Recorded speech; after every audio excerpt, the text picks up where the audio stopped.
The heck?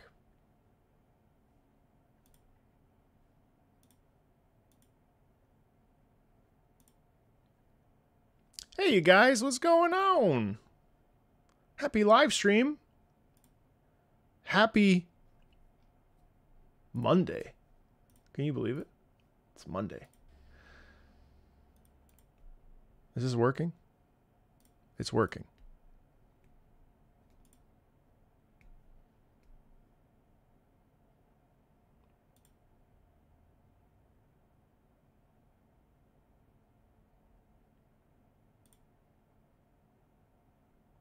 Hello. What's up, you guys? Welcome in. Why is my chat not working over here? We're going to have ourselves a very fun day. We're going to be listening to In Stars and Time and then Othercide. So a full day of music listening, which is awesome. Hey over there on Twitch. Hey, you guys over here on YouTube. Hope you guys are doing super well. Great to see you guys. I'm doing really well, thank you. All good. Let me just see why this chatbot's not working.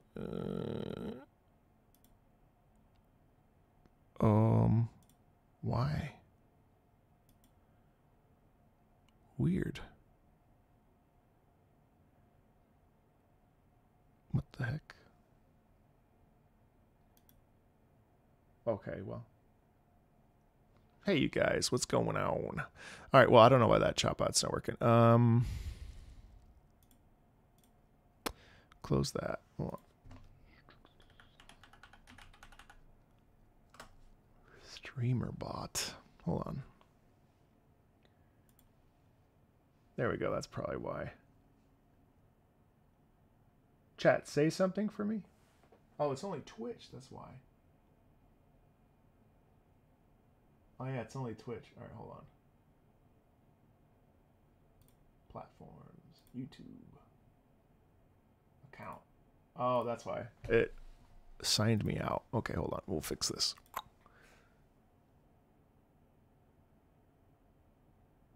Hope I don't take the credits regarding leeching. Oh, with Iron Mouse stuff?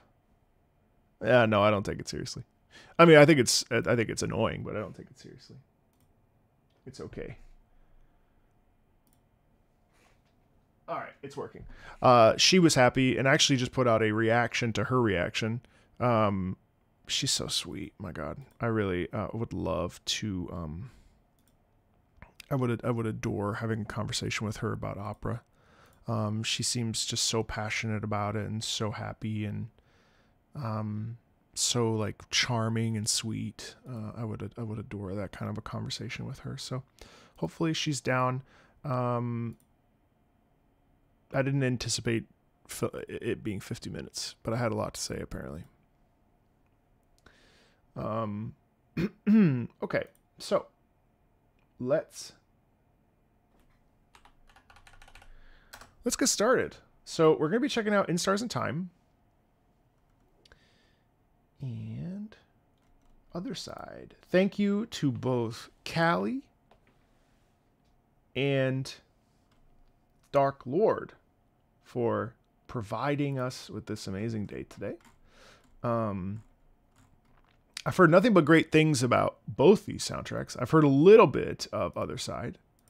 And I've heard a little bit of Othercide's very short, 42-minute soundtrack. And then In Stars and Time is about 2 hours. Yeah. About 2 hours. So let's, I've heard great things about In Stars and Time. Let's start there. It's so underrated, yeah.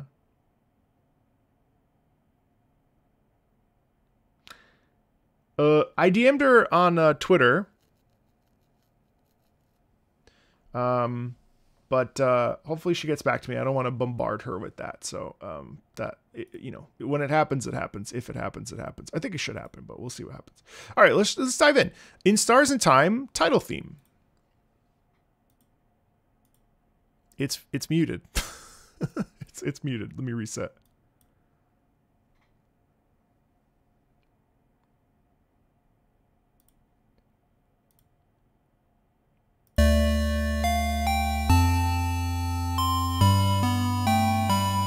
Hi, Leia. How are you?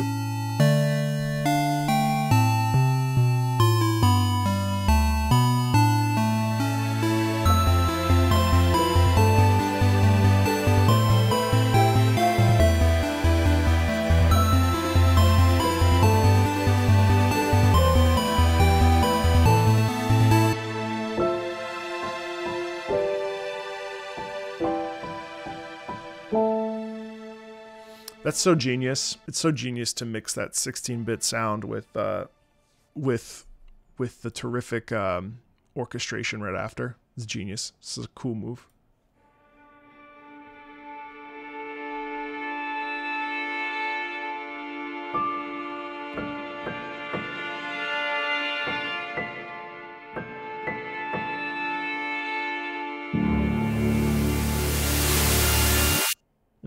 That's cool.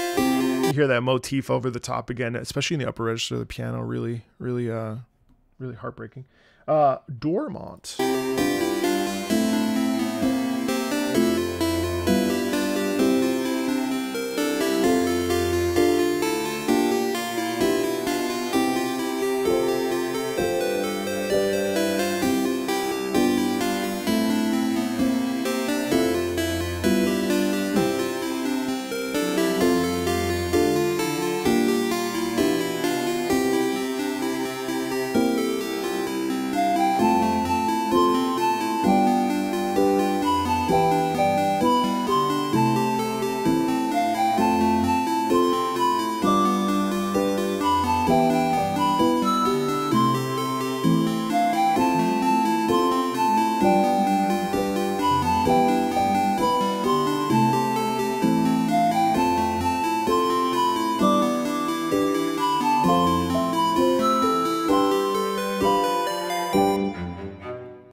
Oh, that's a nice loop. Oh man, I'm robbed of a loop there. Wow, I never want a loop like that. Okay, that was really enjoyable. Again, this mix is interesting because it's a really interesting balance between the old school sound and the new sound. And I know that in Stars in Time, you know, it sort of is like a modern approach to a retro RPG experience. This is very cool. Okay, I want to see.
It's interesting how this has this melancholy sound to it.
Jade?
Whoa!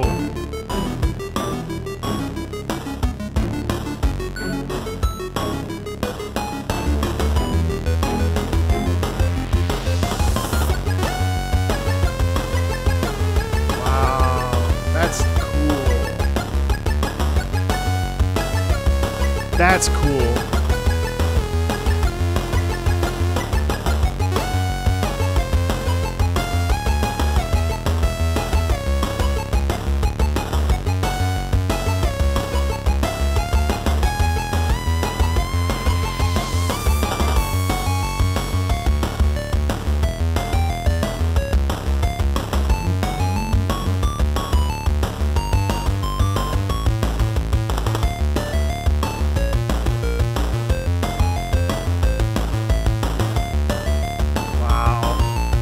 I love the thumb.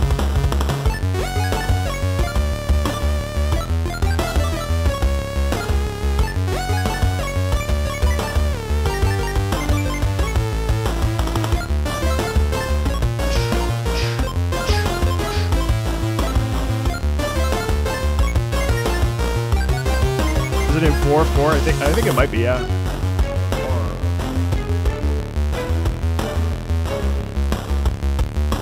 It changes there.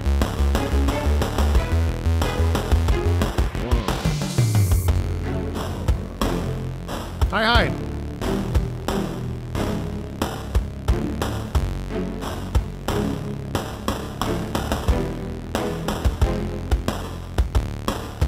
Hey, what's up, Drift? Yeah, man, Darktide. Actually, I'm about to make another video on Darktide. Just cause, why not?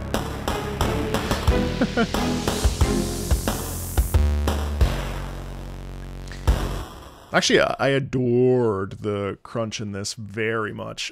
You know what I think is really cool about that particular piece is that it really leans into the press of the sound, which is really satisfying. It really goes. The soundscape is really dense, and even though it's in, an 8-bit quality, it's interesting how we go full circle and we rewind back to a period of this style, and it still holds relevancy. It still holds relevancy in 2020. Well, this came out in 23, but I mean, even now, it just sounds good. You know what I mean? There's a crunch to it that's really satisfying. All right, be careful, everyone. Boss theme.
That's so much fun to listen to. So I love how throughout this entire piece, so there's a couple different, there's like maybe two things that really stand out to me. That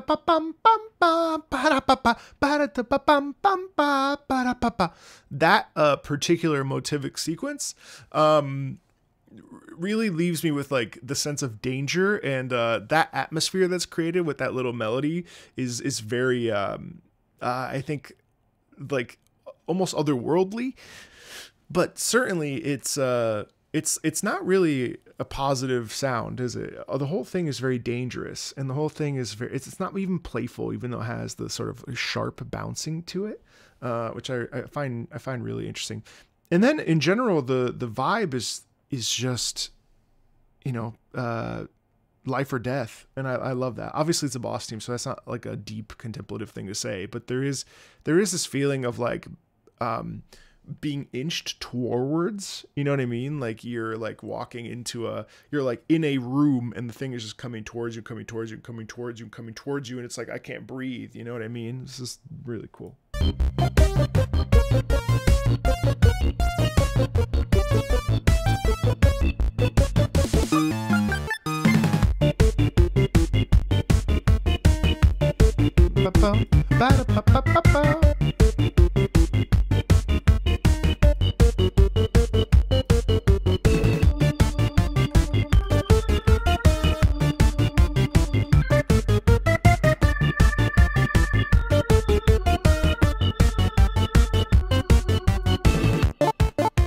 Whoa.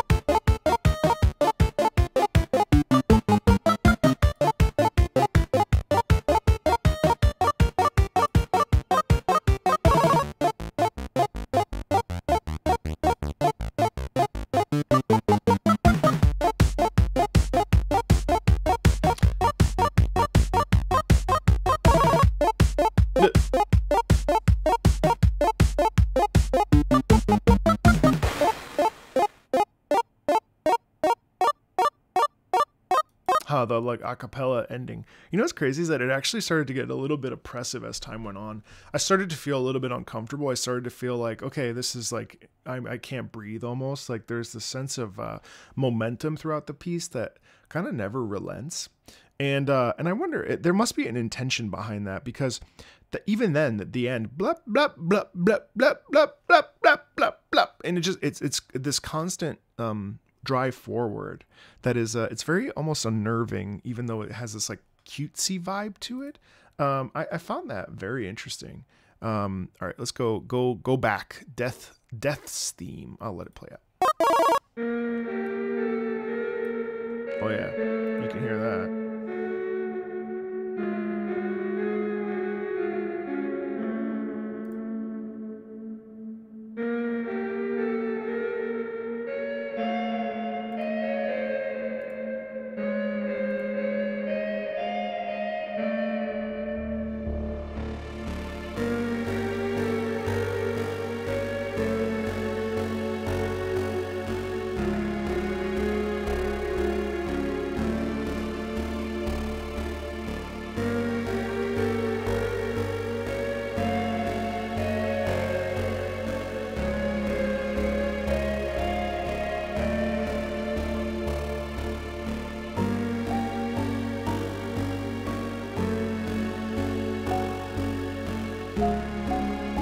Chat, is this a roguelike?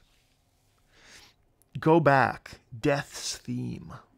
Is it an RPG in roguelike form? It's very interesting. This theme is so like somber and harrowing almost, and there's a like a feeling of being weighed down and being pulled under. That's really really almost scary. That's an RPG. Okay.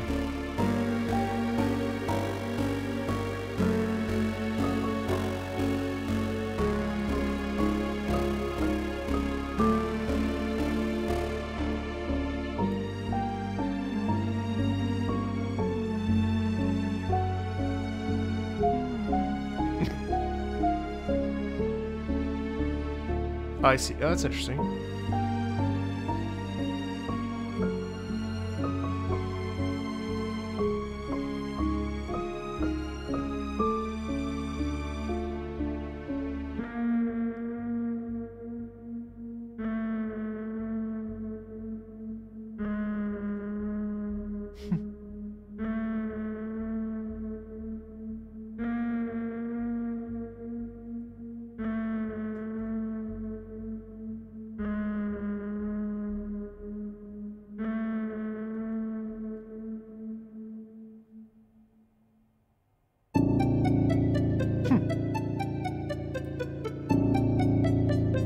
Oh man, talk about a game over screen.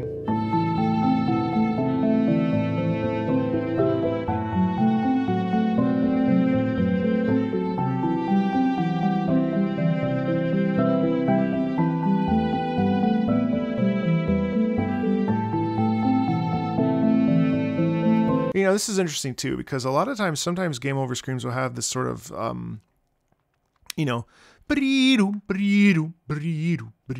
like stuff like that, or they'll have, you know,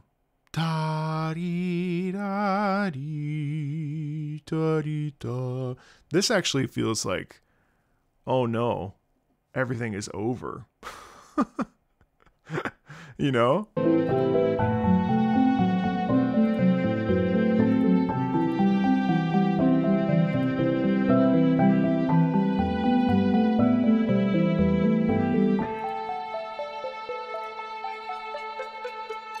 Oh.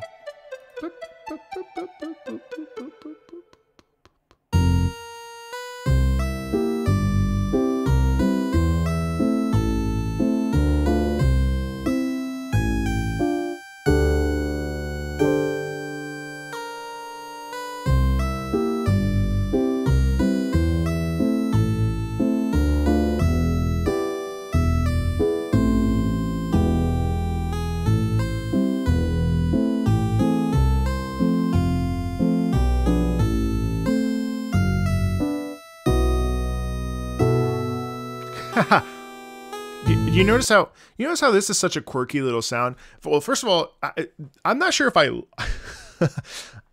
it's interesting. Piano mixed in with like, this is such an interesting soundtrack. My initial reaction to it is a little like, oh, I don't know how I feel about this. This is kind of interesting. Like it's got like, it's a little bit grating, but also I also love it because it's experimental in a way, even though it like really focuses on melody. But then one thing that's really cool here is we get this real quirkiness. We get this ba-da, and you hear how quirky this feeling is. Oh, it's definitely nostalgic. Cause listen.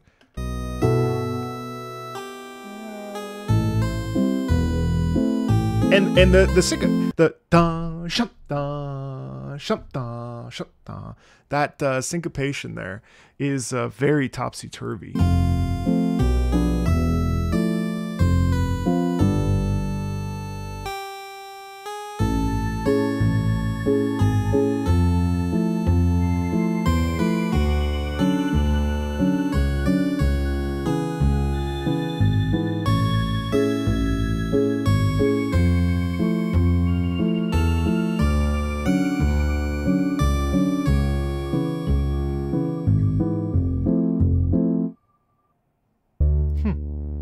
Floor 1 of the house.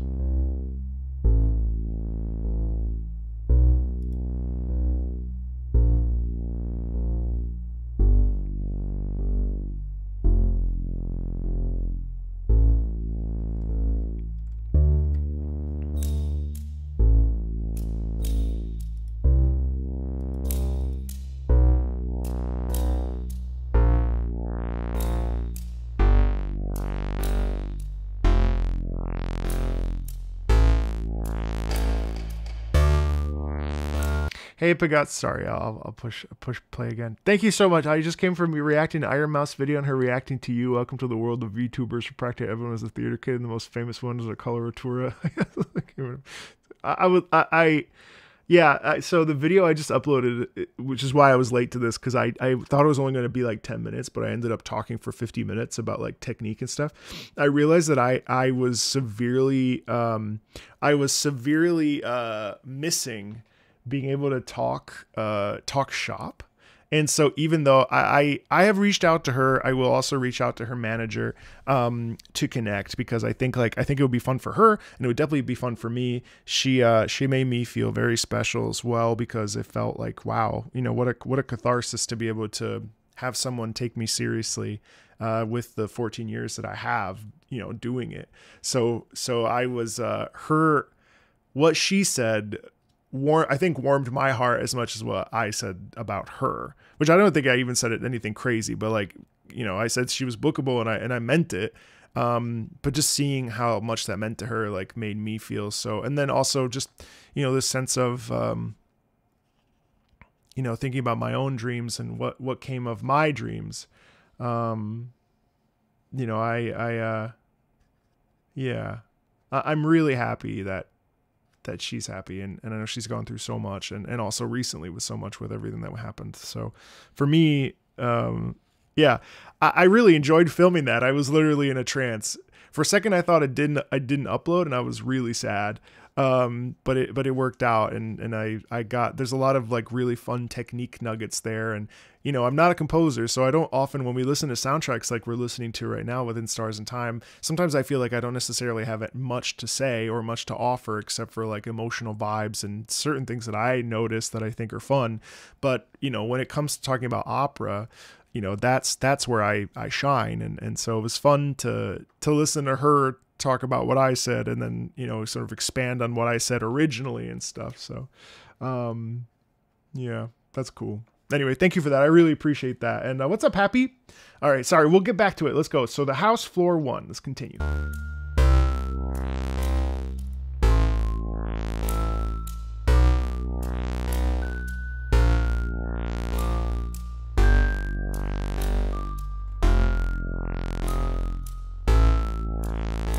Oh, dude, Callie, thank you, man.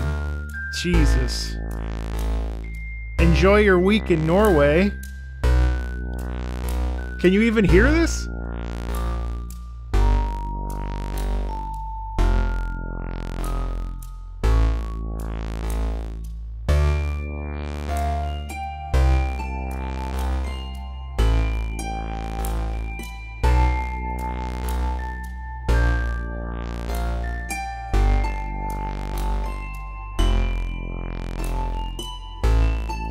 There's that motif again.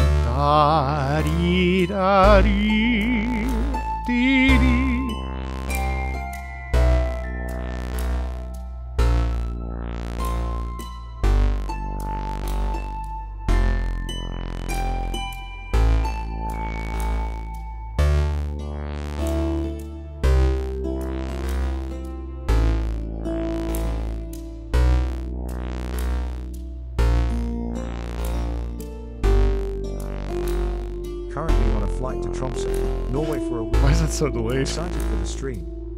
Cheers. Cheers to you.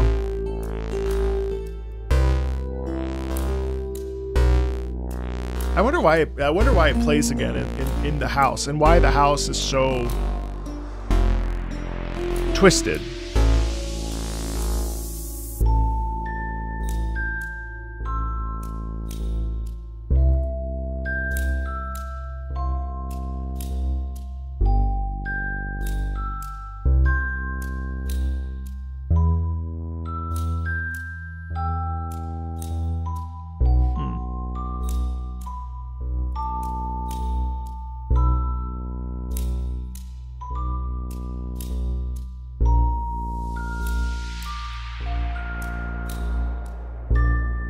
It's very morbid, kind of twisted in a way too.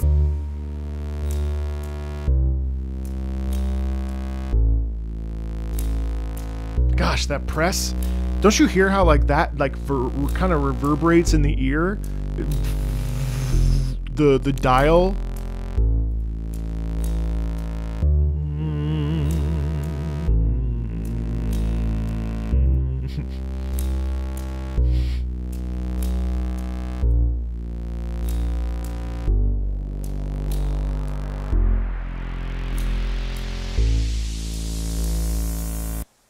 It makes me anxious as well. I mean, I wouldn't say it's comforting. That's for sure. Oh God, we have 2 more of these. Okay, well, it eases up. Nope. Hey Wiz, what's up?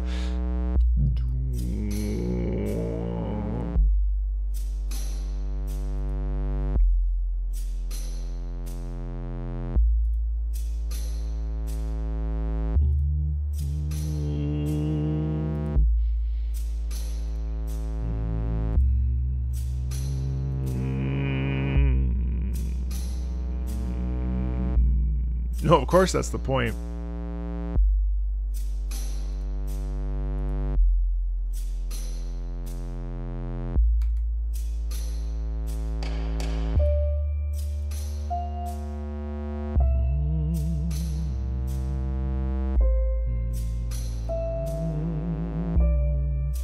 It almost feels like there's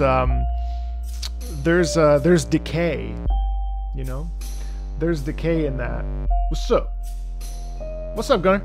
There's a decay in it, which is really interesting, but it still moves. There's still like a little bit of momentum, you know what I mean?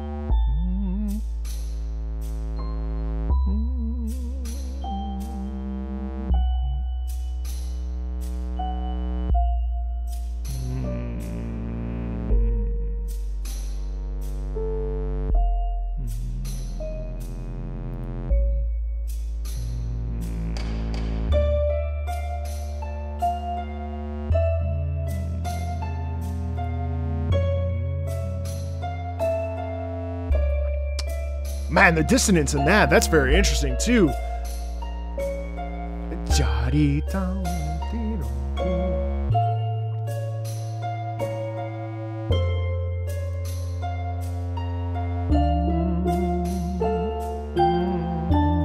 See, but then the motif, I think the motif is kind of warm and like I like how it's coming through and it's almost like protection, you know what I mean?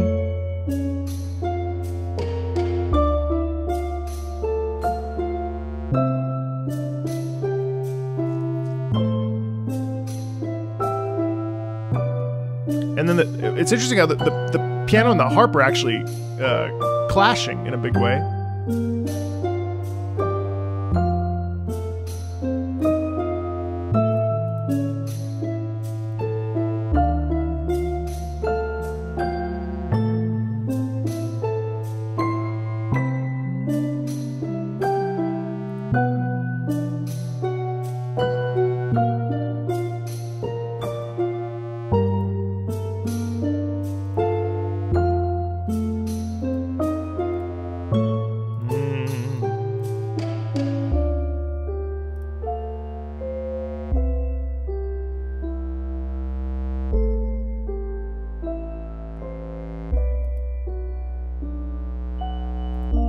This one feels better than the first one. This feels more like this one feels like there's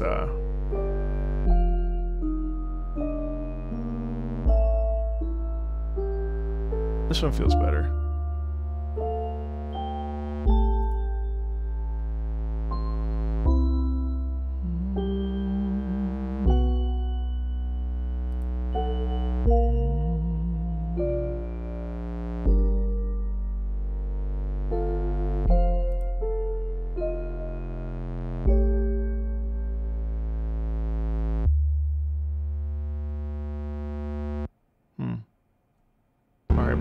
What is layer 3?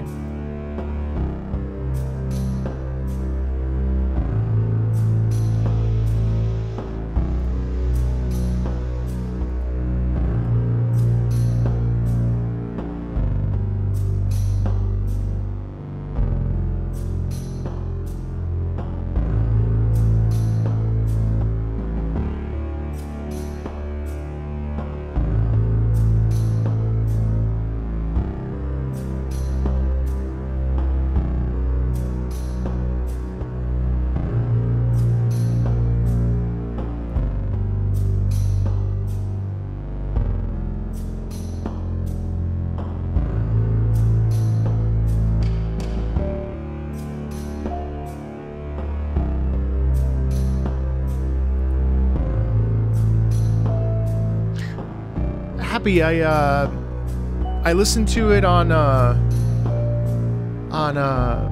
the TennoCon stream from last Saturday, so from a week ago.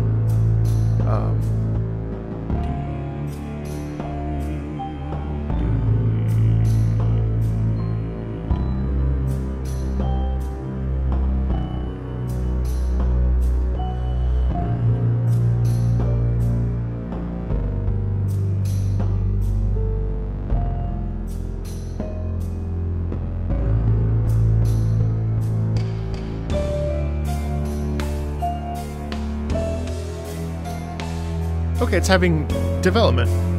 It's going somewhere. It's interesting how all three of these are sort of similar, though, and they're... This one feels a little bit more like...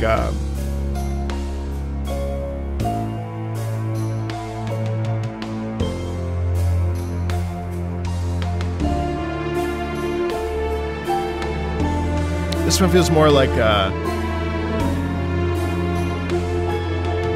an unraveling of a discovery.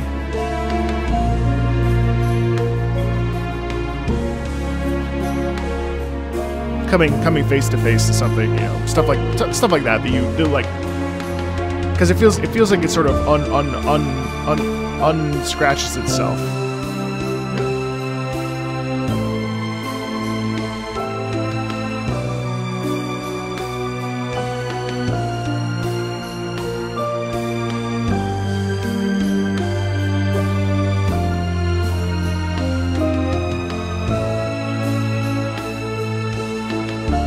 See you, Drift. Happy, I'll cut it down and upload it.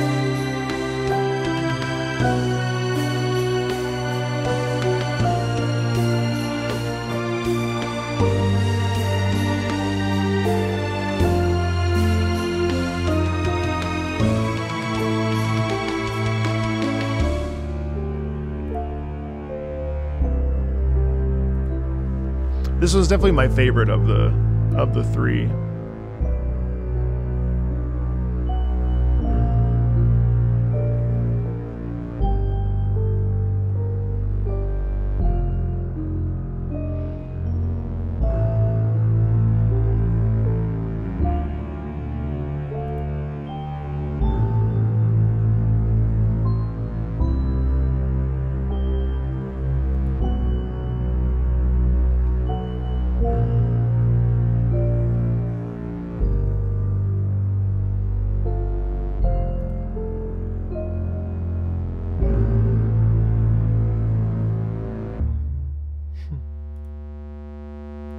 Yeah, someone who was it here? Someone said kind of boring. CD said it was kind of boring, and I could honestly I could see why they feel that way, because there are aspects of that aren't sexy.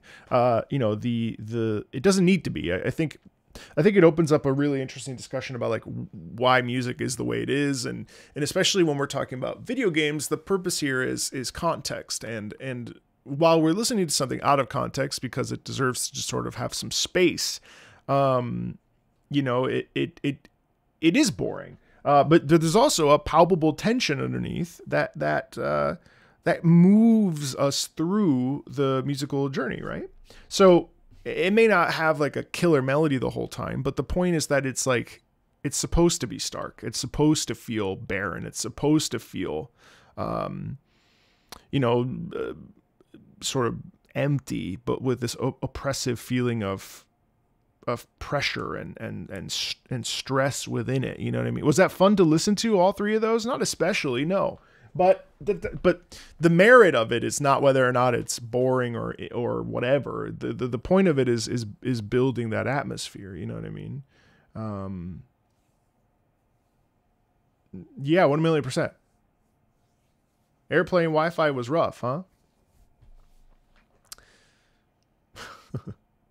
All right, let's go to We're With You. Oh, that's cute.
That's so charming. That's so beautiful. That's like, it's so, I mean, We're With You. You really hear that, right? You hear boom bum ba rum bum bum ba da dum bum ba dum bum. It's glistening. It's bright. It's effervescent. Is it snack time yet? Okay, we're back. That's cool.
That was lovely. I just imagine just like a group of people just gathering around like a barbecue, just absolute mukbanging something. Like, just wait, that's not what I mean. I just imagine like, well, I guess it is kind of what I mean, without all the noise. Like, you know, just actually, it was funny today. I was at physical thing. Hey, Shrew Green, what's up, bro? I was at today. I was at physical therapy for my back, and and he was like, my daughter showed me some videos of food eating, and I go, mukbang? And he goes, yeah. And I was like, man, it would be hilarious. You're just like a regular old white dude in his 40s. If you created a YouTube channel, I think you'd be wealthy, because it would be the funniest thing seeing just you, just like a very casual physical therapist, just dad, just going hard on some like crab legs or whatever. And he was like, he was like, man, I can eat. I can put it away. I mean, it could be a side income. I was like, why not, man? You should try it. It just cracked me up so bad. But yeah, that's what it sounded like. That was the joy of eating. This weekend we had a family over, and my fiance cooked up some mean tacos. I'm talking mango salsa, this, that, the other, so many things. And that was my soundtrack this weekend. I gained 4 pounds of water weight. I weighed 251 yesterday before the meal, which is good. I've been trying to lose weight. And then this morning I weighed myself and I was 254. I was like, what the poop? That's a lot. I'm trying not to swear too. So if you ever hear me say weird stuff like fudging and poop and crap and whatever, it's because I'm not swearing. All right. Frozen in time.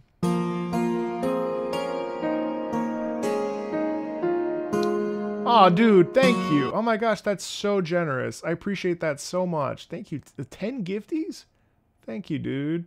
Thank you so much. Hype Train level 3. My good God. Thank you so much. Wow, that's very thoughtful. Thank you. I appreciate that. Thank you. Thank you very much.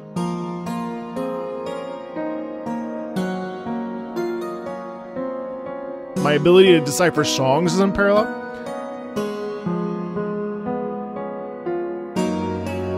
Wow, this is nice. Da da da da da da.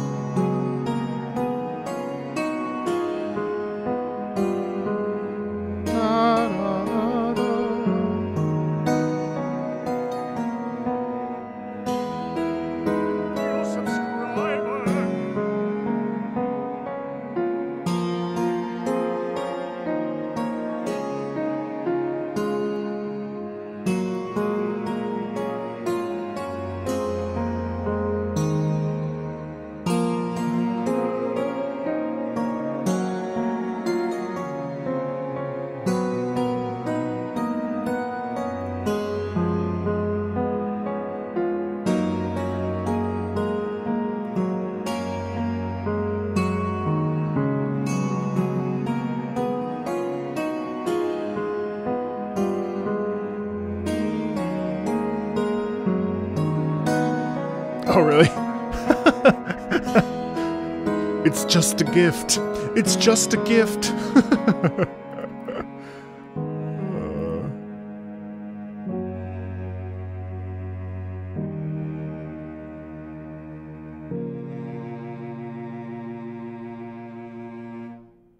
What I think is really tender about that piece is it's called Frozen in Time.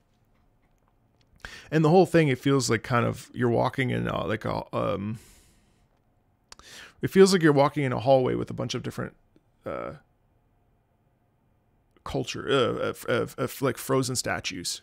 Almost as if all these people were people that were meant to save the world or look out for each other or protect the way of life. And so what you end up getting here is this lovely sound of what could have been and what should have been and what was, with a feeling of, there's a real feeling of warmth in it, that I think is really beautiful. Really beautiful. Please don't be sad.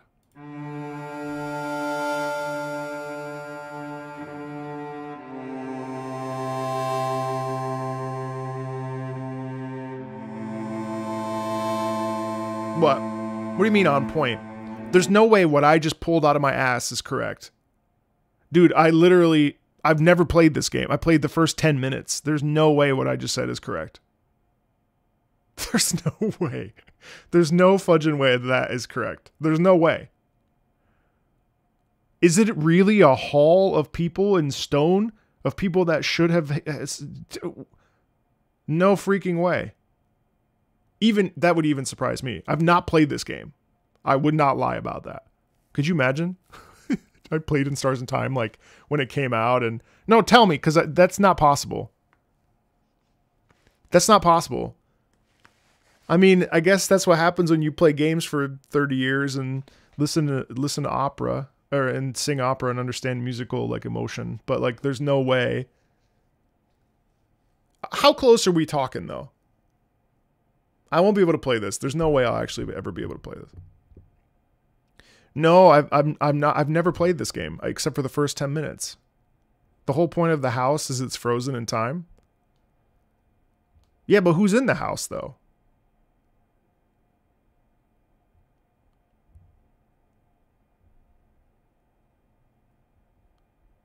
Frozen statues of people throughout the house that you can interact with as you explore.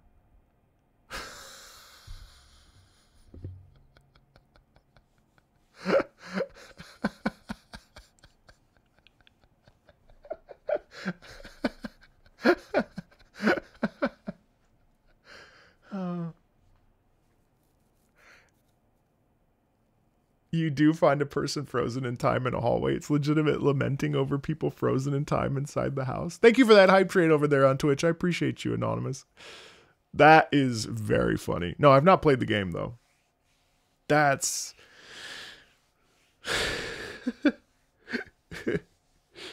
It plays that theme whenever you find people you know, and it's sad. That is sad. Hype chests on the way. Whatever that means.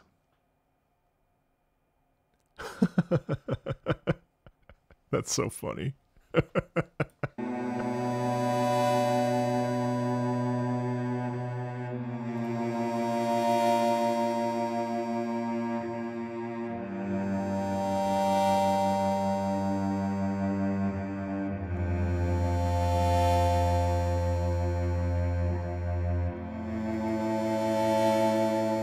I find it funny that the song is called Please Don't Be Sad, but it's incredibly depressing and repetitive and long and like...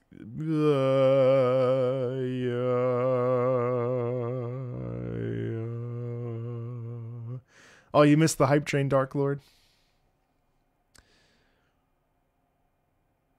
Oh, that's interesting, Jim. Wow.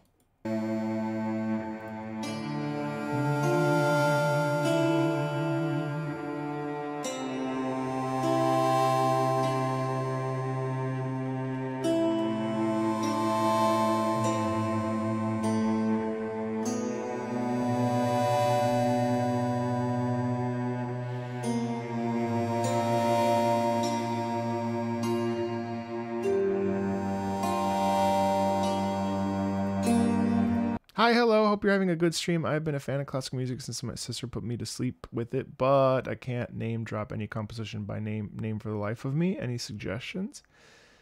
Yeah, you can, hold on, Soda. Thank you.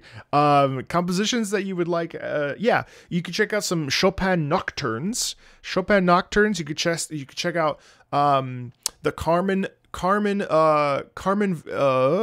Variations by Bizet. You could check out any overture from an opera. You could check out Wagner overtures. Those are awesome. You could check out Felix Mendelssohn Symphony Number 3 in E flat. I love that one. Movement 3. You can check out Beethoven's 5th, 6th, 7th, well, 8th and 9th, all of the symphonies, but the 9th symphony is, you know, the Freunde des Liebes, you know, Freunde, Ode to Joy. You could check out any number of operas by Giacomo. Marco, I'm so mad at you. I played War last night and it stole 6 hours from me. And now that I'm on vacation, Ita gonna steal 12 more. I'm not touching the gotcha, but I'm so mad this game is fun and the music is phenomenal.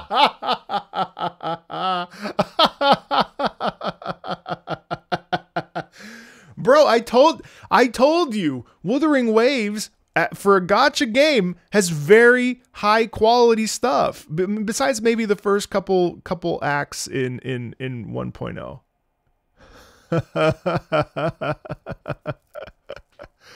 Anyway, yeah, so Puccini operas, I'm glad. I mean, don't that's so funny. Definitely check out also for classical music, you could check out Schumann, Robert Schumann. And yeah. That'll get you started. I heard great things about Slay the Princess. I'd like to play it. I can't believe it's almost August.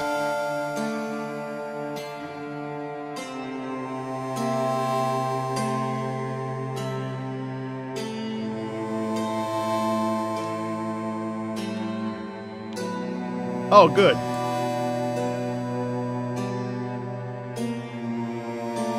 Hey, thanks, Willow. Appreciate it. I would love to. I think we'd have a lot of fun. But I also, I don't want her to think I'm trying to ride her coattails or something. I definitely don't want to do that. But that would be really fun.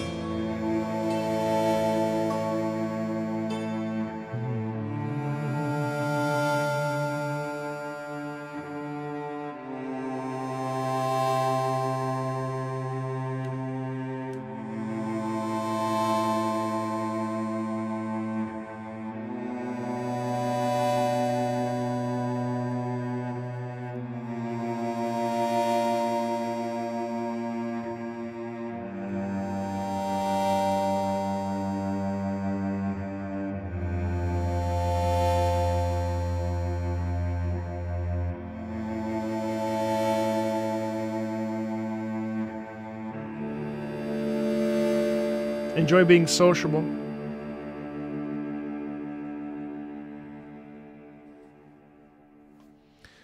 That was very, very languid. Whoa, what the hell?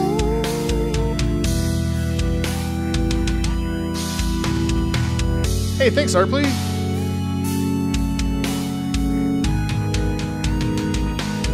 Oh, I love the drum set here. Boom.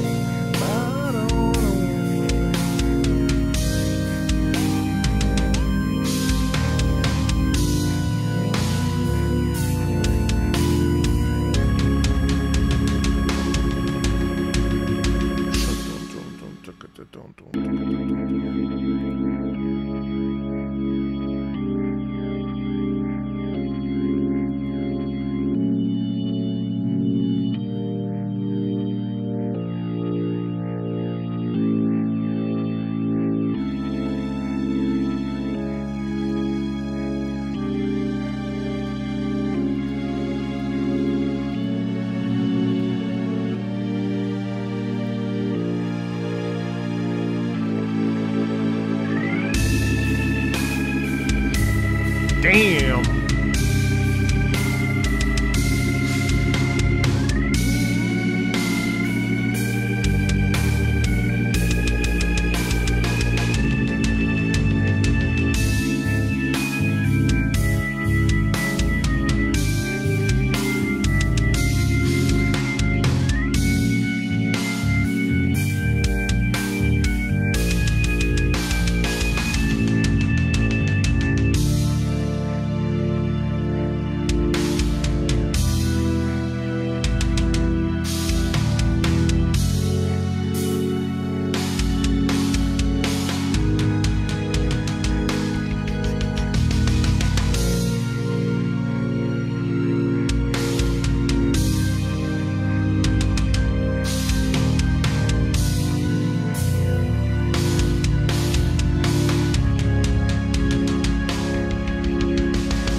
Okay, I didn't want to stop that. Oh, actually, wait, there's more. Uh-oh, that's not good.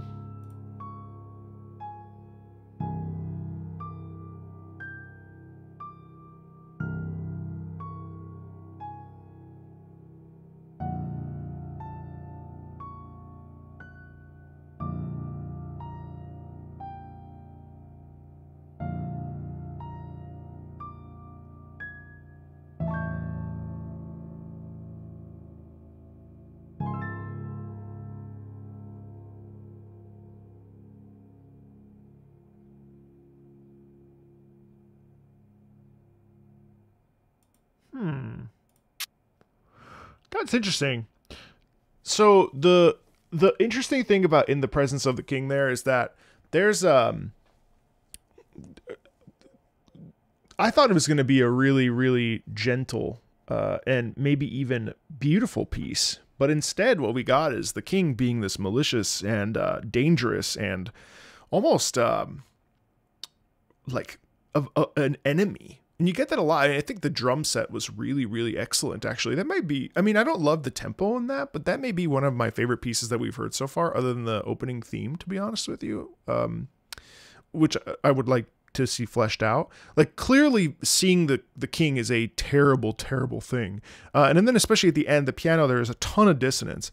And in that instance, you know that you're facing someone who has no regard for you, no regard for life, and frankly is there to serve his own purposes, or worse, is actually the villain. And it's almost like you would expect royalty in a king to look out for its citizens, and yet it ends up feeling like the king doesn't give a flying crap about anybody but himself, and you know, will stop at nothing to get what he wants, whatever it is that he wants. All right, let's keep going. Power of Friendship. Oh, cool.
Dude, this is probably the best track in the game, bro. There's that theme, too.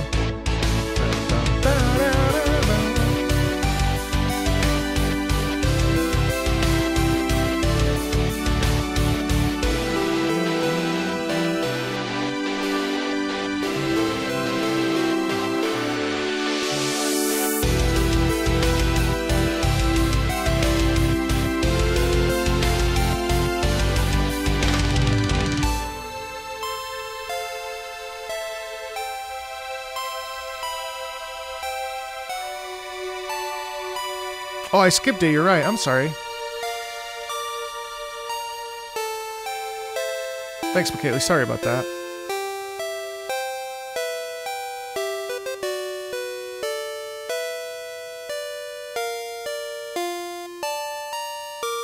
Man, that track is so fun. I did skip a song. I'm sorry, but oh, I love that. I love that. That was easily the best song in the entire soundtrack for me. I love the mix and matching of motifs, especially that main one. Let's go back. Sorry, it was my bad. Whoa.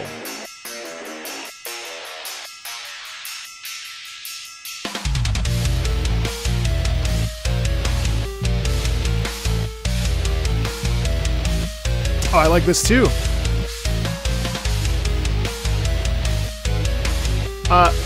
Dark Lord. I don't know. You don't have to do that. You don't have to do that, dude.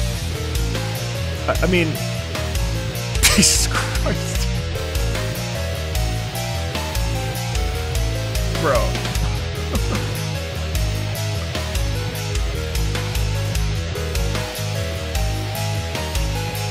I want and I will. Okay, well.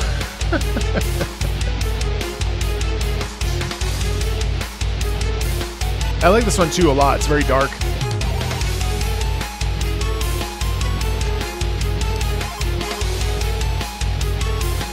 Jesus. I think it starts a separate hype train. Or maybe not. I don't know.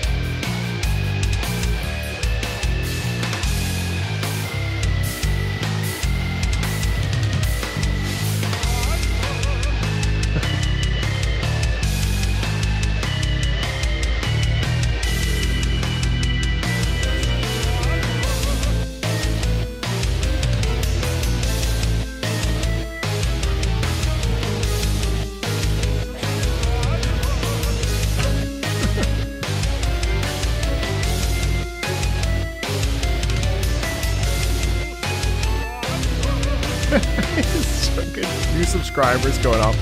I don't know why. It was only 13.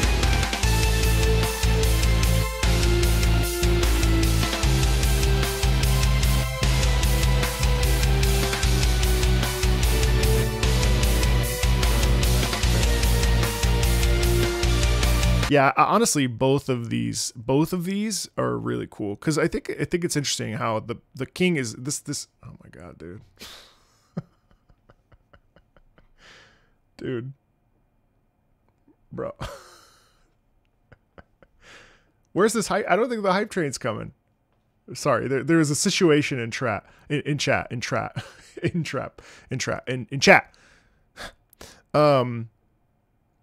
I think both of these were great. Really great. I think these are by far my two favorite tracks in the OST. Well, thank you anyway, Dark Lord. Appreciate that. The power, the momentum in this, it's very clearly like a life or death thing. And also one thing that I noticed in this that was really, really fun was the fact that we have the single 8-bit sound to, I think, represent our main character. We have that single little 8-bit sound, and that is being overridden and pressed away from by the heavy metal and percussion. So I thought that little tiny musical gesture was so like wonderful to listen to because it's almost like it's oppressive, you know what I mean? Like it's like bearing itself down on you, you know? I liked both those tracks. Okay, what's It's Finally Over?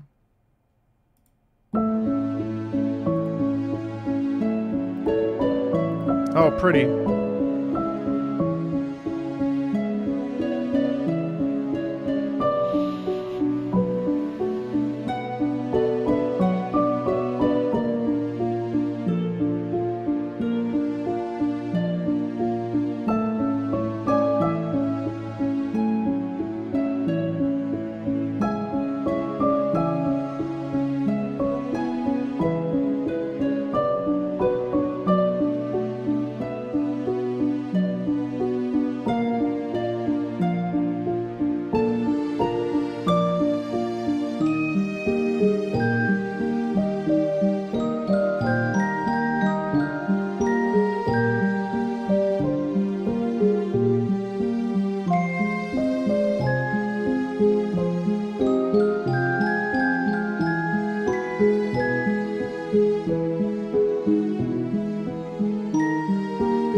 I still got money, so I'm fine.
You know what I liked about this piece, especially this really stood out to me, is how childlike it was. You had a lot of boop beep bop beep boop beep bop beep boop beep bop beep boop beep bop beep, which is a very light, lovely, just peaceful sound, right? Nothing crazy. And then you just have warmth in it, which is really lovely, really lovely. I love the ostinato and the repetition, and then the mallet instruments over top. It's very innocent. Hey, Akagi, what's up? It's finally over, isn't it over? Not so much.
god, the speed up freaked me out, bro. I can't. Hold on. All right, hold on. I can. This should be on a.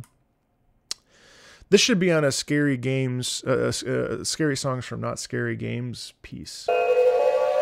Ooh, I really don't like that. Do we have to finish it? I guess we do.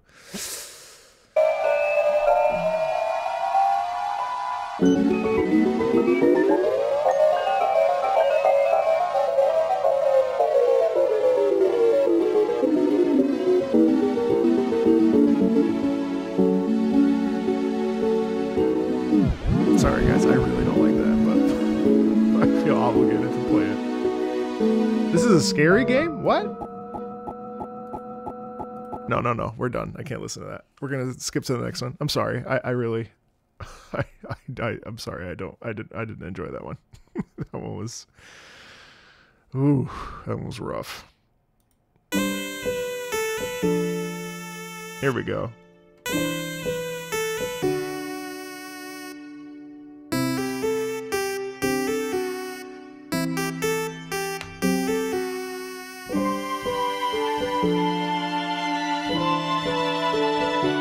What? This is a psychological horror game?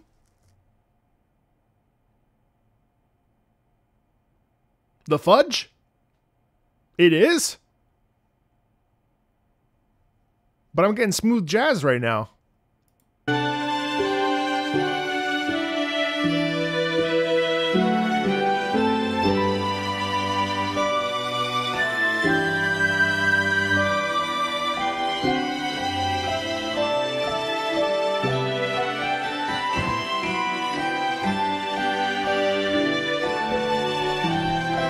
Oh. I didn't realize that.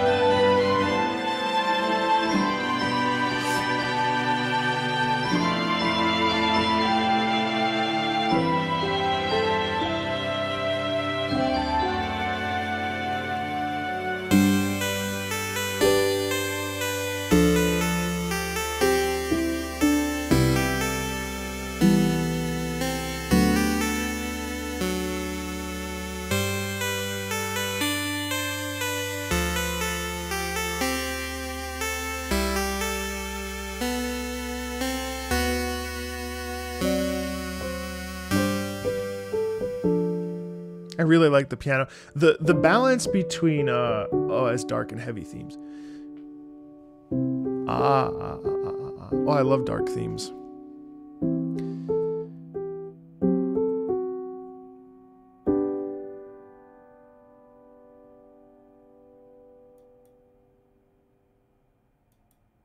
I mean, you know, it opens up an interesting discussion. I just saw all time focused themes is horror if you tilt your head, blink, and look again. But actually, you know, time moves really fast, you guys. It's kind of scary. Like if you really think about how fast time moves, and obviously I don't know the median age in this chat, but like I'm 37 years old. And it's scary. Like it's scary because like you're hitting 40 this year. Yeah. What's up, Mate? It's scary. It's scary. I mean, gosh. So, you know, it's interesting in Stars and Time, and it's like the idea of like, I was thinking about this actually on my walk yesterday. I was like, man, sometimes I wish that I could go back. What would I do? What would I say? What would I say if, what would I do differently? Would I do anything differently? You know, like what circumstances would be different, right? And like, it scares me. And we had our 80-year-old neighbors over for lunch yesterday, and they're 81, and she was talking about how like, you know, she was like, you guys are so young. And it's funny because I'm sitting here at 37 with my like back hurts, and like, you know, I'm trying to lose 40 pounds and over the course of however long it needs to be, and all sort of stuff. But to them, we're still like babies, you know, thanks, Lucas.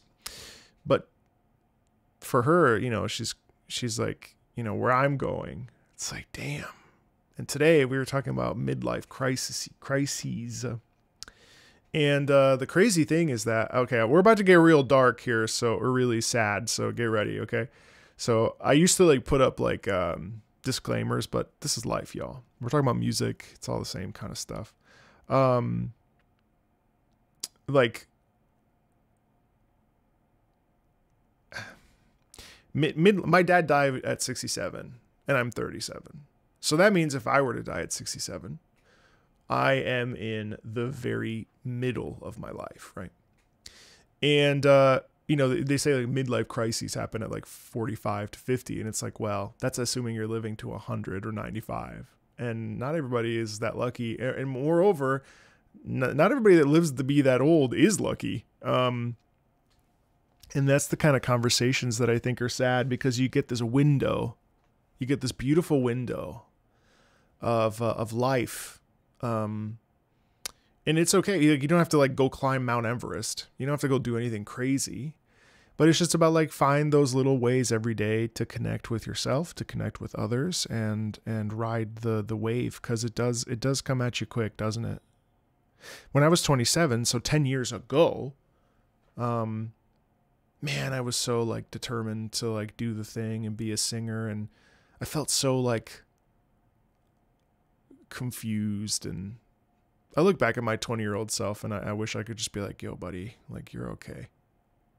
You're so lost.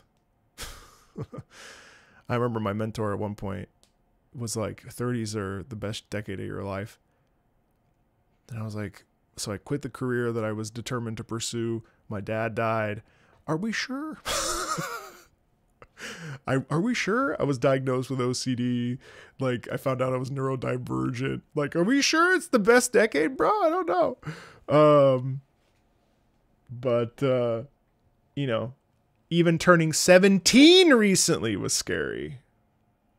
Oh, 17. Oh my God. Yeah. I was super lost. I think I will say, and maybe some of the older folks in chat would agree with me, that there is a sort of settling that occurs after a little while. Thanks, Amy. There's a bit of settling that occurs after a while, though. I will say that in the back half of my 30s now, I feel a little bit more settled. But I also am very privileged because I get to do this every day, right? So like life is a little bit different, but I still listen. I mean, so we're here. For me, it's 2:15, and we'll be done in. You're turning 18 in 10 days. Oh, hold on one second. I got something for you. Like I forgot my point because I read the chat too much. But shoot. What was I saying? It was about something. Damn, I can't remember. Oh, the settling. Yeah. I will say that time moves really quickly. So right now it's 2:15. We have another like 20 tracks, and then we'll listen to Othercide, which is another 45 to an hour. And then that'll be dinner time, you know? I feel you so much more. My older sister died last November at 44. Oh gosh. That's just it, right? That's just it. I learned when we were throwing out my dad's stuff, not to be morbid, guys, but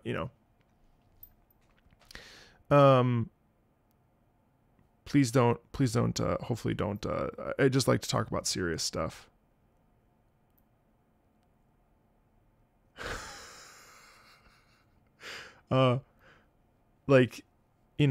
It's tough. It's tough. I threw out my dad's stuff and I was like, damn, someday someone's going to be throwing out my stuff and it's not going to be me. And that's a healthy, I think, realization to have.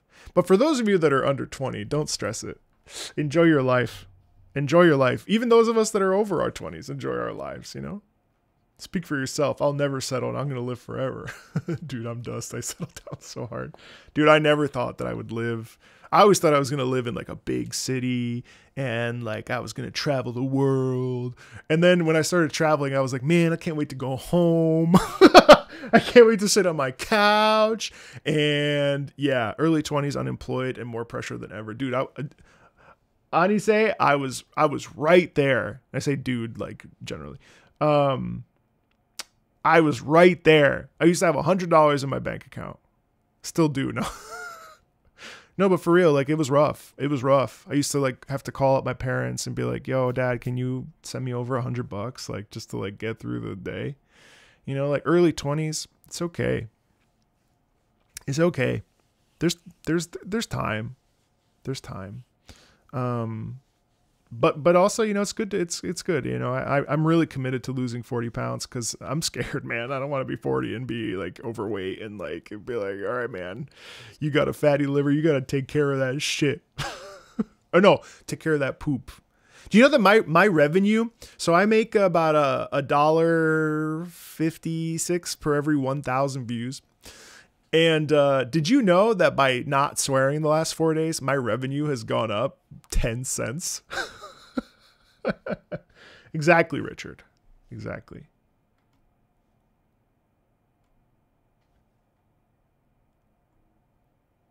It's not weird. It's all what you want.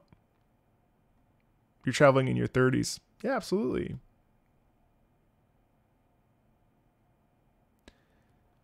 One day at a time, one day at a time, one day at a time, one day at a time.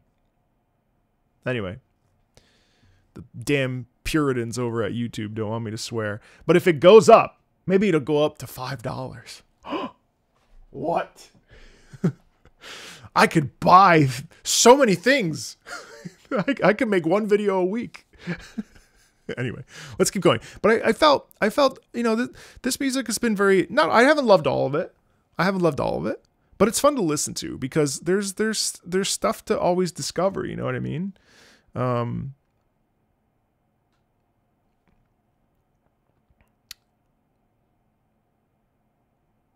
Yeah, I know. Well, you know, Dark Lord. I mean, I think part of the thing too is that everyone comes to life and comes to conversation in different ways, and you know, I think not everybody's gonna gel, but if you can find your tribe. It doesn't happen right away. And I've gone through periods where I've been very isolated and alone and had to deal with what solitude versus loneliness is, you know? You can't swear in the first 2 minutes, but then it'll carry on too. I'm just trying to be brand friendly from now on. Just cause I saw my friend show me his numbers compared to mine. And I was like, what? And he was like, I don't swear ever. Whatever. And I was like, $3 whole for a live stream. I make $2.25.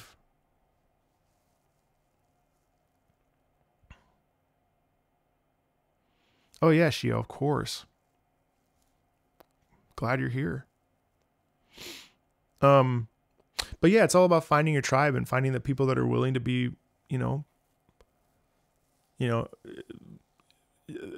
finding people that are willing to understand, not even tolerate. Toleration is a rough one, but like finding people that will recognize,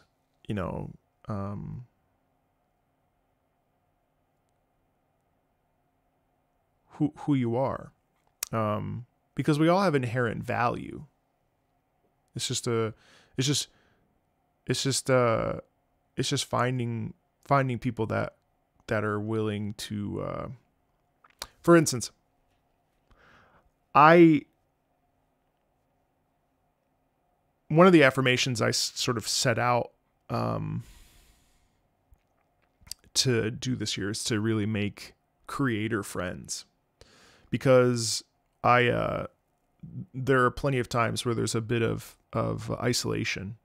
And obviously I enjoy having a chat, and, but there's also there's also lines and boundaries, and, I'm very sensitive to parasociality. So like trying to keep, leverage and obviously being appreciative, but also like understanding the balance of that is huge. So I was like, man, I feel like I don't have a lot of creator friends who kind of understand the ebbs and flows of the BS that sometimes pops up, and like, try not to be a victim and like post about my, frustrations and stuff too much online, blah, blah, blah, blah, blah. But honestly, like things I don't know if it's because affirmations sort of like make you seek it out and keep you open, but like if you don't do this, let me just give you this one thing and then we'll keep listening to music. But one thing that I saw on TikTok when it first was starting in like March of 2020, so it was when it was still kind of pure, was this girl who had gone to this course and basically learned the secret to affirmations. And I do this. It's putting them in the present tense. And then whether it's short term or long term. So like, I will lose 40 pounds. I will have a group of friends. I will make X amount of money. I will have X amount of patrons. I will, I will finish 5 games. I will find a job. No, sorry. It's not that. It's, no, I'm so sorry. That's totally wrong. I have a friend group. I have many supporters on Patreon. I have a stable income. I'm sorry, not I will. You don't never want to do that. That's the opposite. Don't listen to anything I just said. What I'm saying is say it in the present tense. I have, I am, because those statements, it's like almost like it points your mind towards the direction you want to go in. Yeah, just disregard. Sorry, I got up at 4 a.m. Pretty sure I have sleep apnea because I keep waking up at 4 a.m. But anyway, so hopefully that helps. Also, whose birthday is it in a couple days? It doesn't matter. Happy birthday to you. Happy birthday to you. Happy birthday, happy birthday, happy birthday to you. I don't remember who was turning 20 or something. Thanks. All right, let's keep going. Friend Quest Solo. Oh, hi, Kat. Thank you so much. Man, so many of the people that have come over from Iron Mouse's community have been so thoughtful and so conscientious. Only like 3 of them called me a vulture and that I was licking from the bottom of the barrel and my tongue was going to scrape off. But everybody else was really, really kind, so.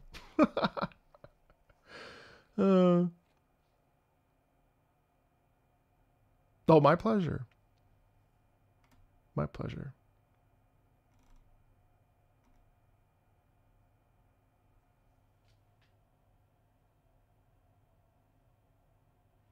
Yeah, unfortunately, that's just that was how it shook out for me. Iron Mouse's community is insanely wholesome. I'm seeing that. I just found those 2 particular comments so incredibly vitriolic, more so than normal, that I was like, whoa.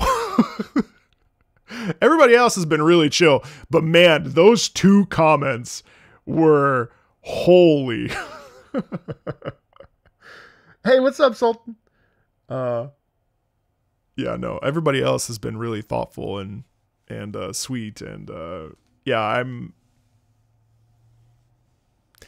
I just don't want people to think I'm riding her coattails, or like chasing clout, because it wasn't about that. So people came into my chat and they said, hey, she made an opera song, and I was like, opera? Well, that's me.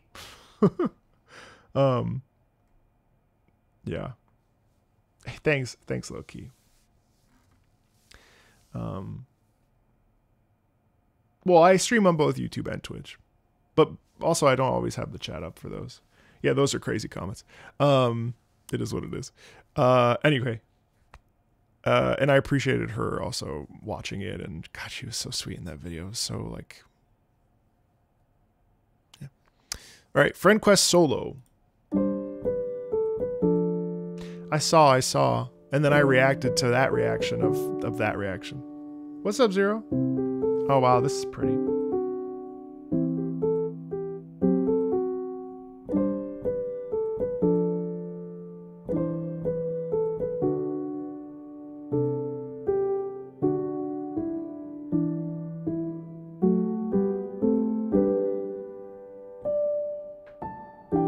Oh my God, I love this song. Oh, thanks, Loki. I'm glad you've been watching it.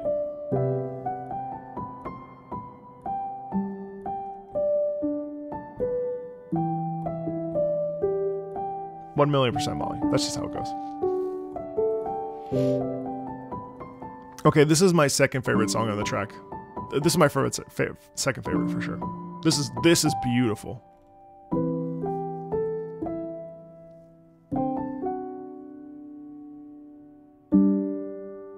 Very simple, very elegant, very thoughtful, very wholesome, full of life and heart and soul and spirit, and wow, that's very pretty.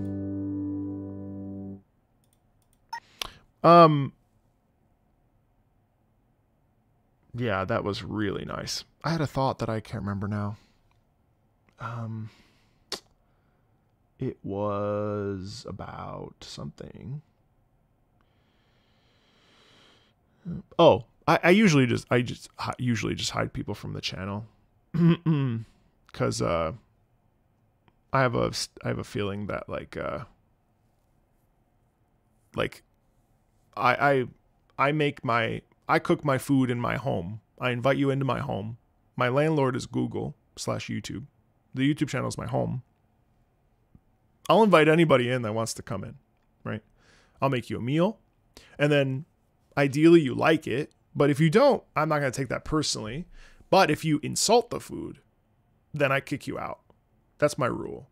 I think that's a pretty reasonable rule, you know. That's how I've been able to sort of process and not even, I don't really get upset. I mean, obviously I'm like, what kind of a crazy motherfucker, who are you? But in general, like I don't get upset anymore.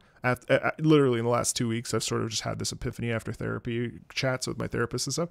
And it's like, I don't need to be your cup of tea. I'd love to be. I'd love for you to try the tea and be like, oh my God, this is the best tea I've ever had. I gotta keep drinking this tea. Because it's, you know, there's a business elements to it. But the idea that then someone could come in and be like, fudge your tea.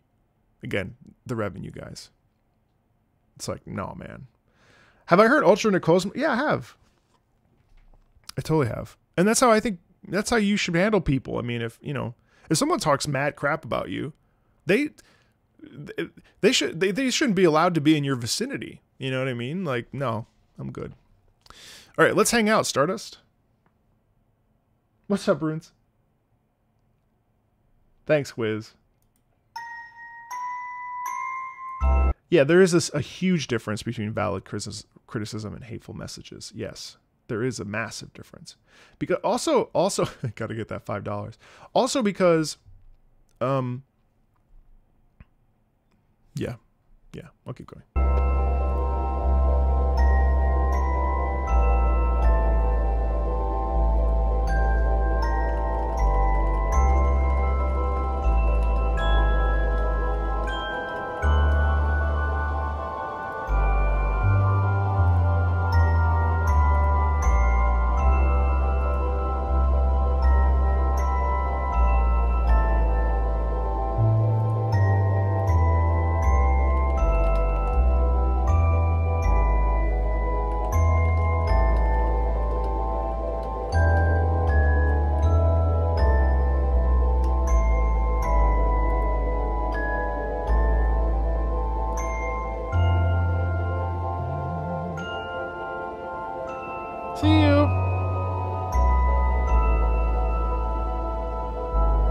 All good, all good.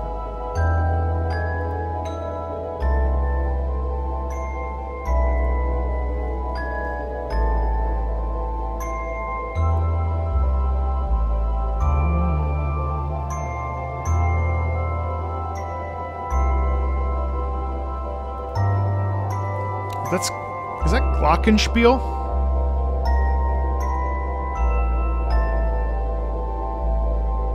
I think it is.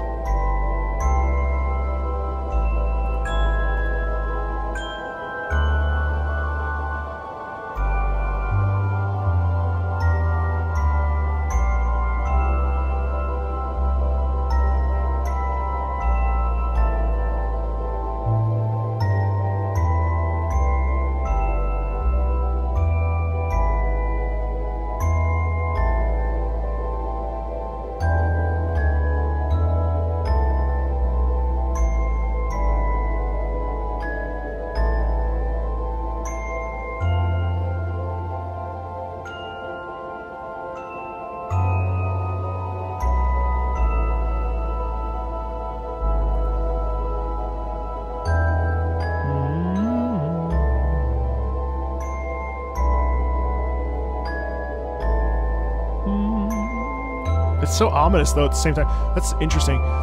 You'd think that. Huh.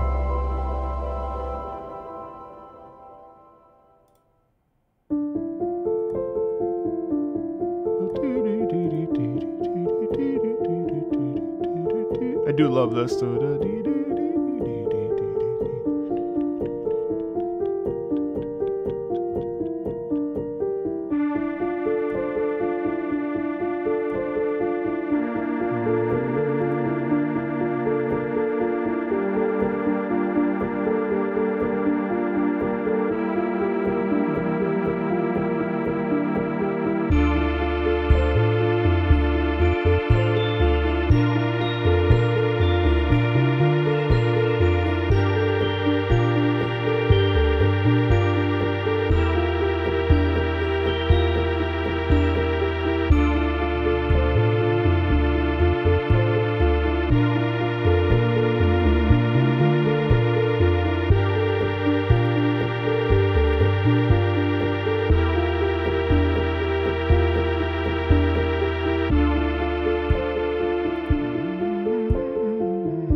That one had a lot of anxiety in it, which is really interesting. Even though it's called thinking time, it's almost like, okay, well, how do we solve this? How do we navigate this? How do we move through this? How do we blah, blah, blah, blah, blah, you know?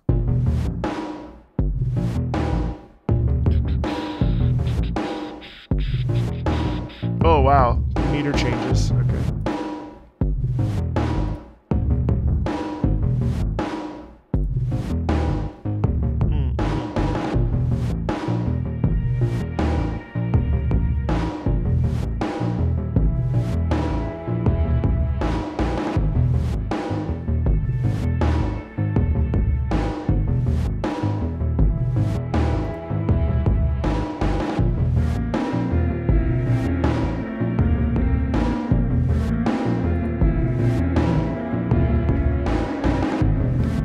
Oh, that's uncomfortable again.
Our country. Feels like, you know, that track felt like digging to me. It was really weird. It felt like this frustration of like grabbing, you know, like, yeah.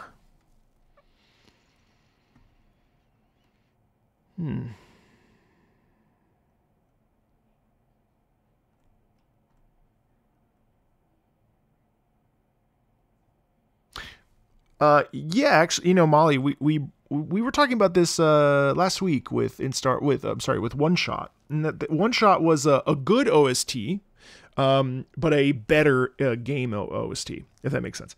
So like while I think it was well composed, or while I think this is well composed, I think there is a degree of there is a degree of it must have context to to really carry it.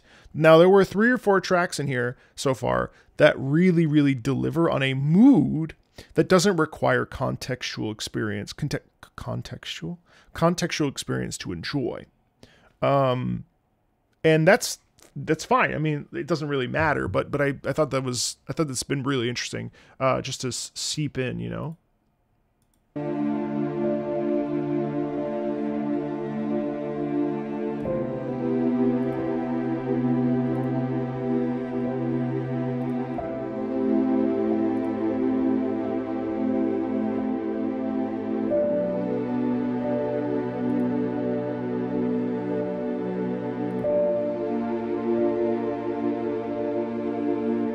Leitmotifs, Leitmotifs.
So that's an absolutely sublime track.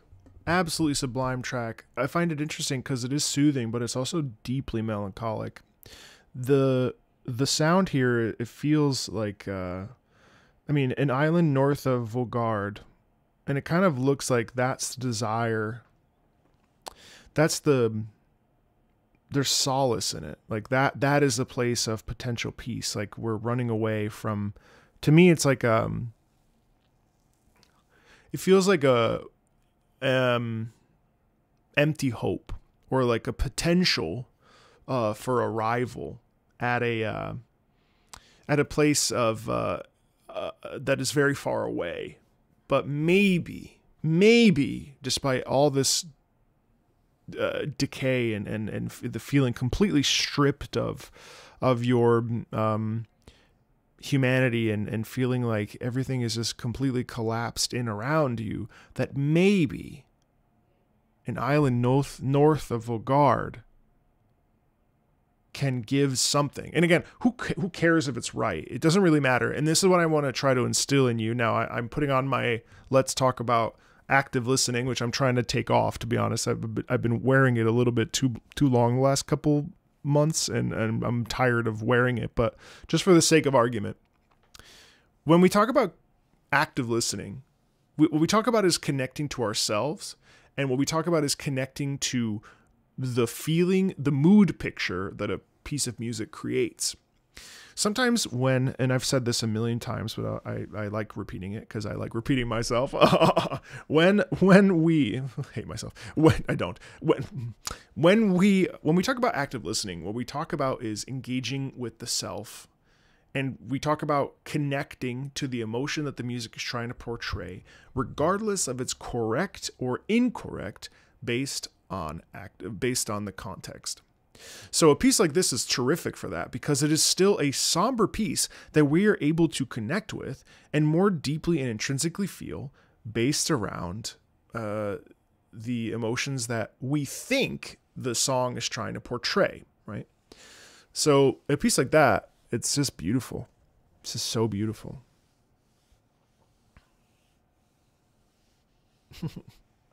Exactly. That is the point. That is the point. It's okay that I'm totally wrong, or not that far off, or, far off or whatever. What's up, the chunky ninja? The house trapped.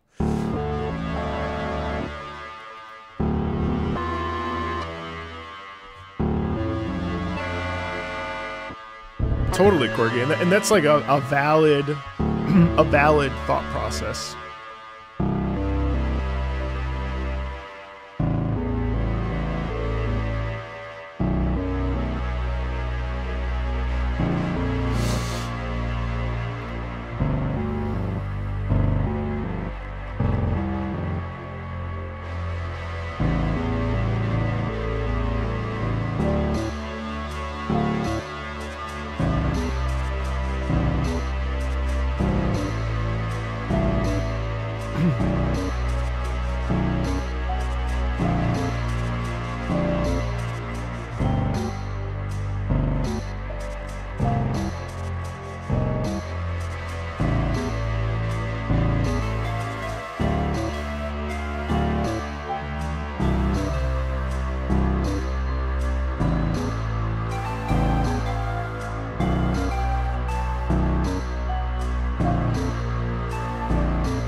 Huh. Oh, you did you?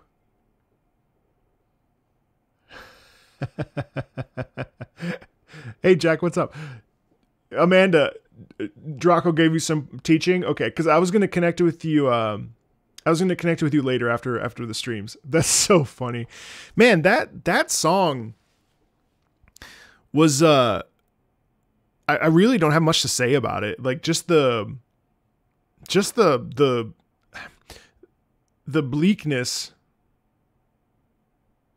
The bleakness of it. That's not Amanda? Lady Cardathea? Oh. That's hilarious. Well, I'm glad. I'm glad that that's fine. I'm glad that Draco took you on a journey. My bad. I was about to say. I felt that considering the previous house tracks, this one was the one that obviously that was the most sad to me and the most like throwing it all on the floor and leaving us kind of like almost collapsed on the ground. Like nothing, everything that we worked hard for is completely just, you know what I mean? So I looked over and I thought it was Amanda. I see Lady Cardathea. I'm like, well, who else would have that name? But of course, maybe that would also be weird for Amanda to have that name since she's technically also just a person and not the character. So my brain, I was so entranced with the song listening to it that I didn't even... I really liked that piece. It felt... I mean, again, would I listen to it more than once? No, because it's sad as hell. But it's really beautiful. Like there's this otherworldliness about it that I think is very poignant. Do you remember? We've been through this before.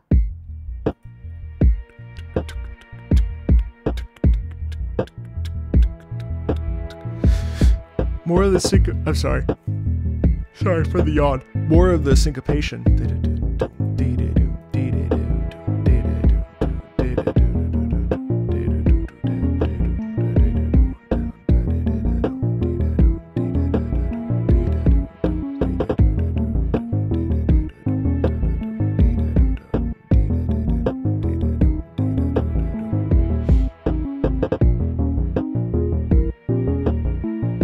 Whoa, what is that melody in the back?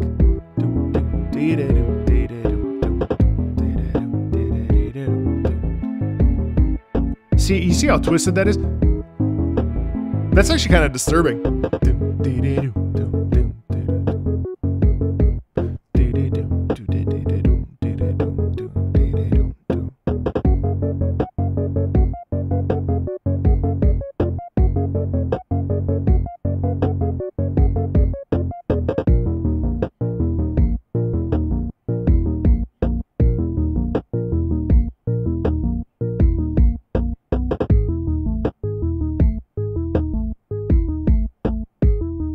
Very otherworldly.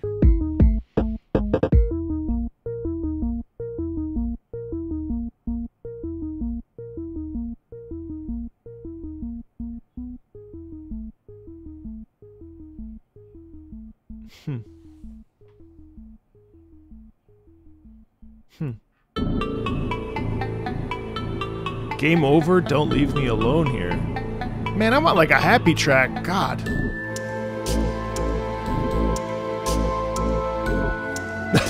Good night, Molly. Rest well.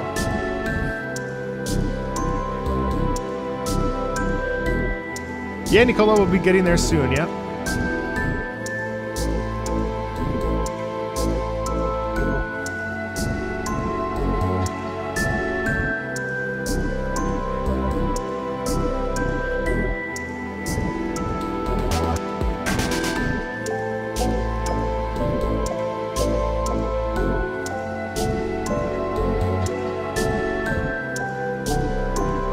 I'm tired?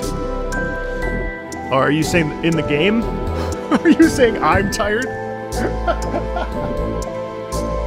You're tired. Okay.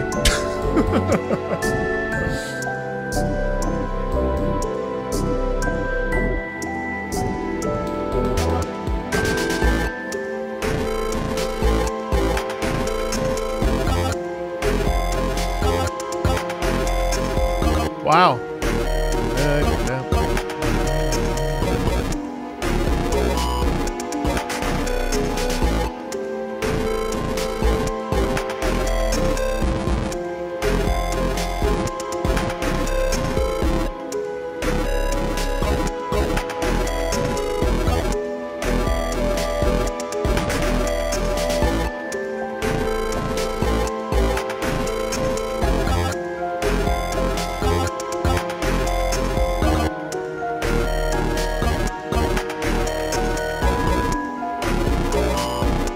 Take care, Amy.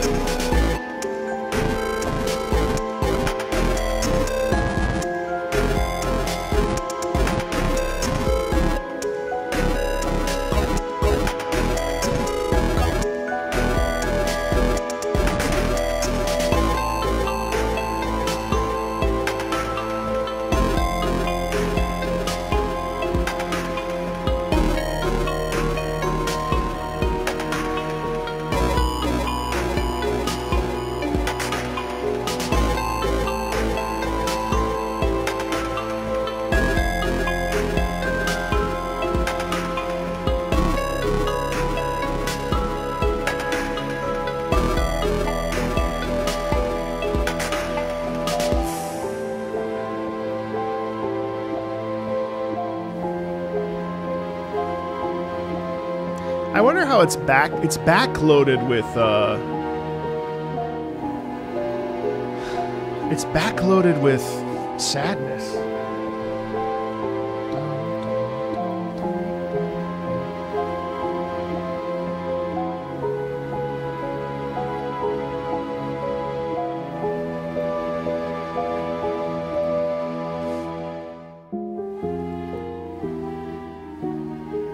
Surely the power of love will be a more positive trip.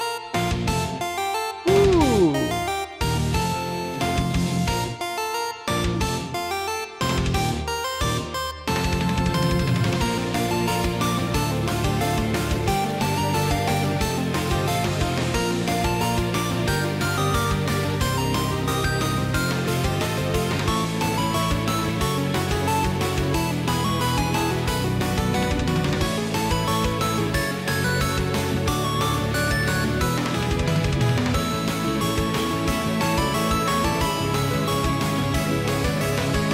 Ferris, I saw that. It's okay.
Wow, yeah, that's the main menu.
Wow, I love that. So much enthusiasm, hope, joy, power, gathering together. And I mean, it really does feel like the power of friendship or power of love. But there's a sound in that of just absolute, I love how innocent it sounds. I love how charmed it sounds. I love how like free spirited it sounds. I love how it's like, come on, we can do this sort of rallying thing that really, it feels like it's uniting everybody together to say like let's do it. You know what I mean? I really like that. I didn't finish Signalis. No, I won't let you go home.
Love the drum set so much. It's awesome.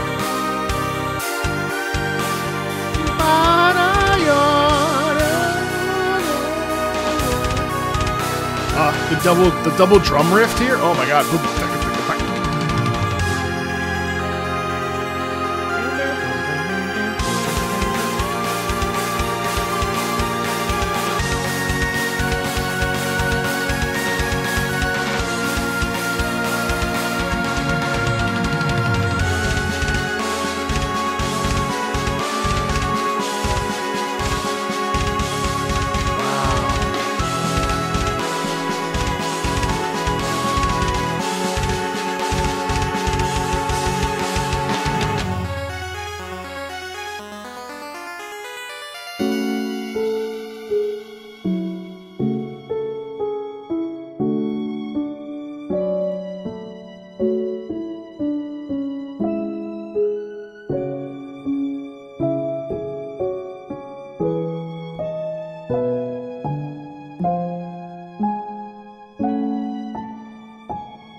Jesus, dude, this track is crazy.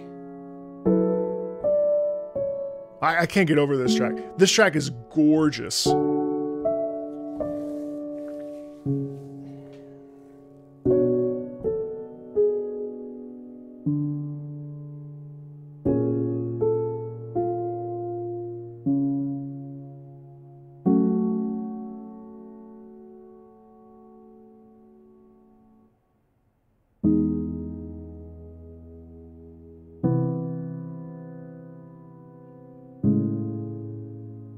Dude, sorry, Callie. I know you spent a lot of money for this, for conversation about it, but like the back half of this is extraordinary. I mean, I have thoughts about the whole soundtrack, but like, if you don't mind, I might pull back here and just kind of let it exist. You let me know though.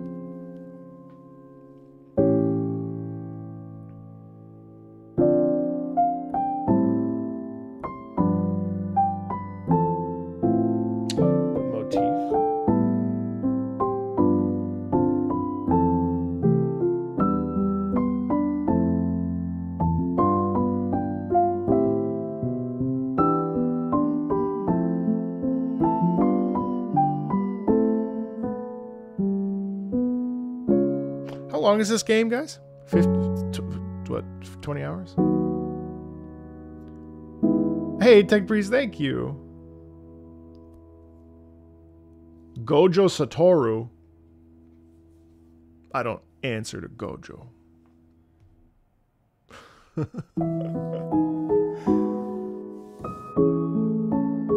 Oh, wait. Can I tell you? You know what this sounds like, by the way?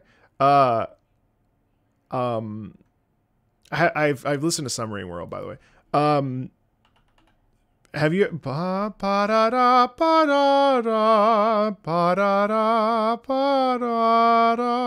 God, that's Final Fantasy VIII? Da dee da dee da da dee da dee da dee da. Oh my God, what's gonna bother me? What is that?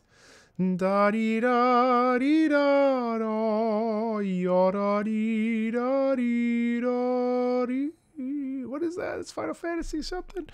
Dee da dee da dee da. Fisherman's Horizon. Fisherman's Horizon is what it is.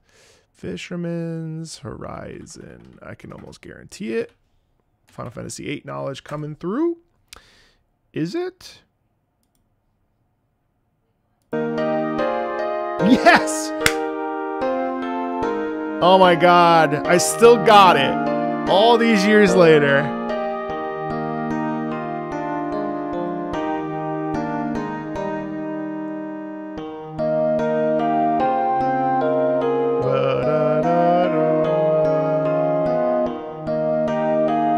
Yeah, here it is. Ba-da-da-da, ba-da-ba-da-da-da-da, ba-da-da-ya-da-da-da. Hilarious. So if we go back over, listen to what I was talking about right here. Ready?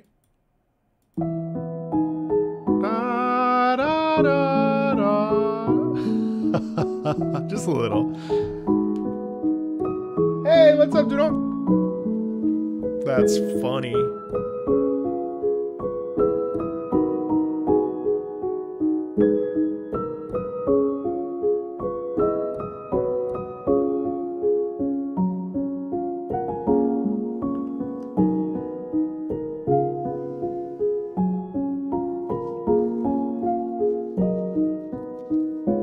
That's so pretty.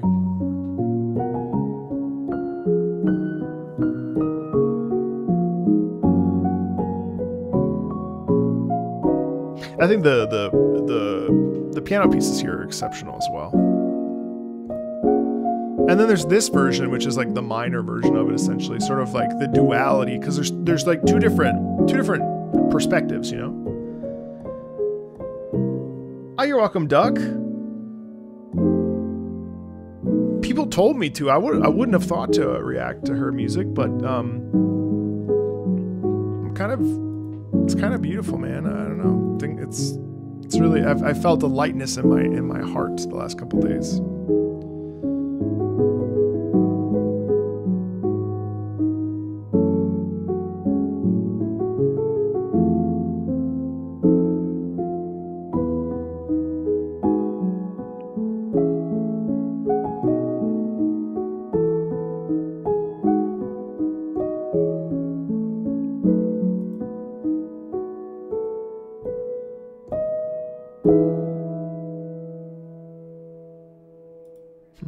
So lovely.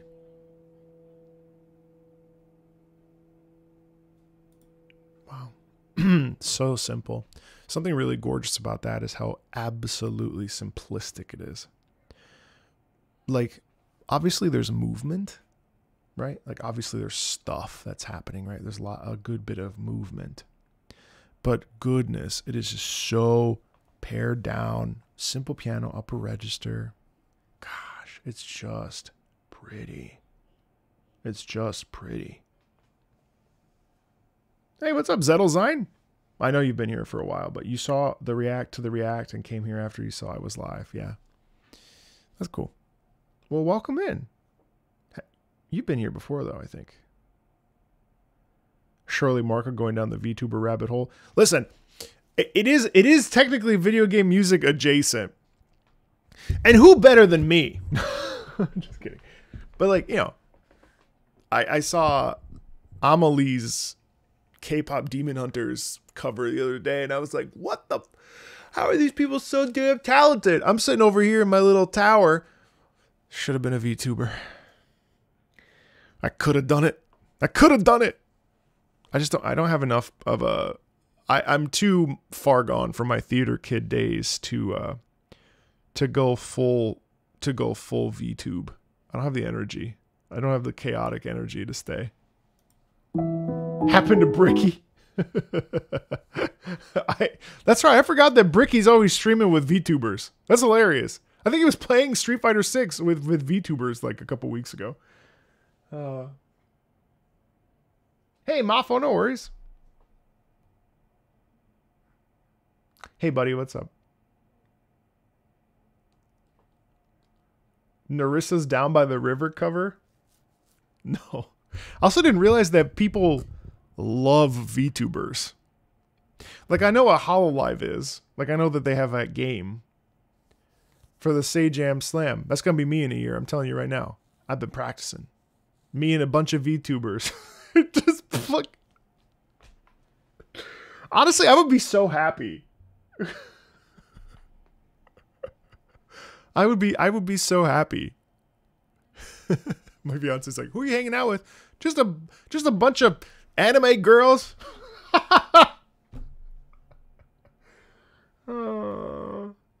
Adamori. Imagine an actual meatball covered in sauce with anime eyes.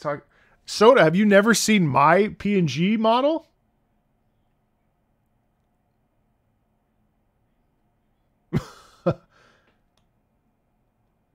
Landed in New York.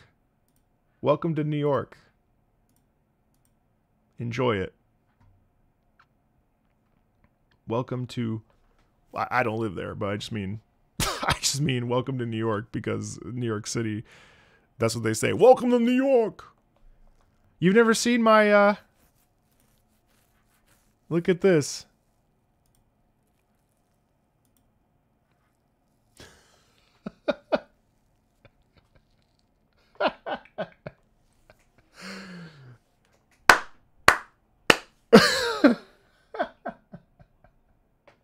Yeah, it's real. I forget what program I'm supposed to use. I've used this. Hold on now. Hold on now. Hold on now. Wait, let me find... What was the stream I used it on? I forget what stream...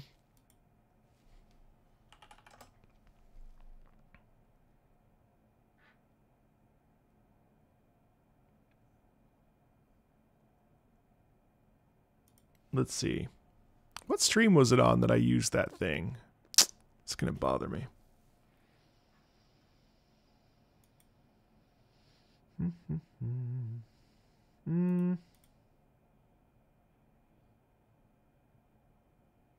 Not you. Do you wish that right now you were talking to Meatball version? The thing is, I think people, not to, I don't want to deviate too hard, but we're just chilling, and Othercide is only like 45 minutes, so I'm not stressed about it. But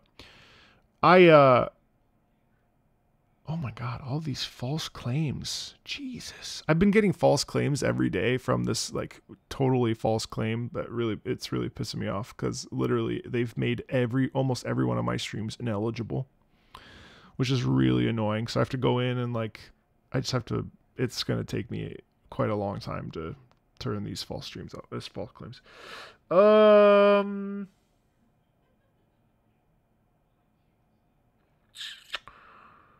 Let's see. Was it Sekiro? No, I don't think so. I think it was Sekiro. Yeah, you're right. You're right, Lou. I think it was some of the Monster Hunter streams.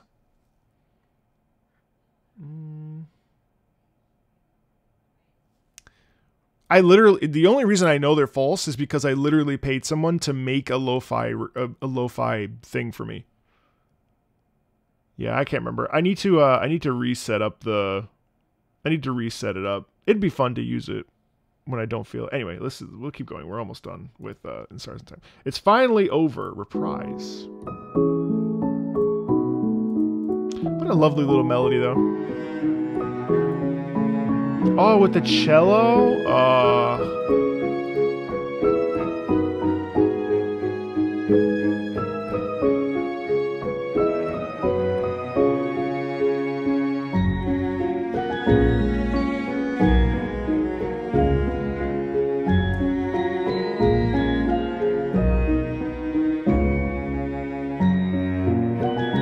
Wow.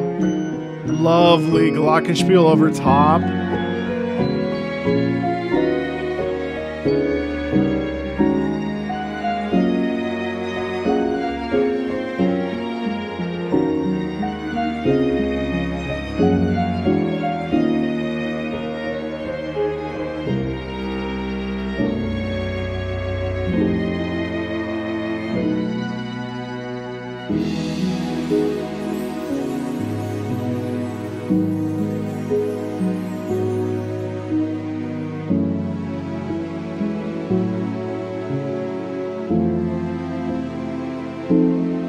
Wow, and then the slowdown, it's so introspective.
Oh, and another slowdown here. Now we're really like marinating in the fact that like we are processing the journey. You know what I mean?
That's such a deviant little deceptive shift. Wait, hold on. I want to re-listen to that. Hold on. That caught me off guard.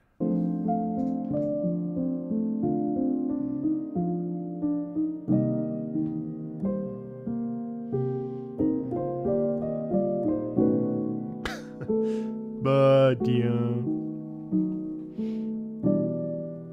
Neo, yeah, when I do Aquila, I will watch it with the gameplay. Is it Proi Aquila?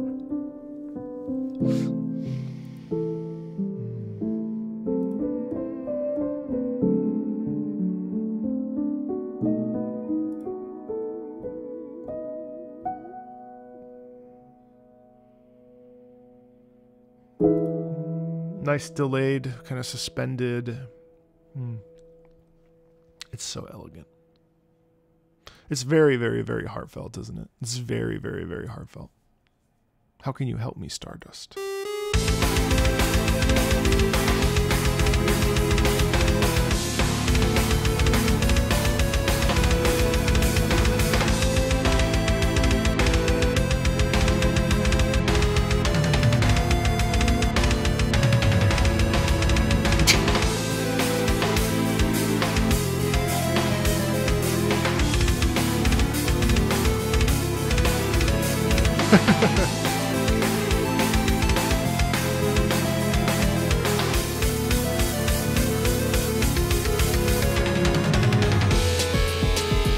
Wow.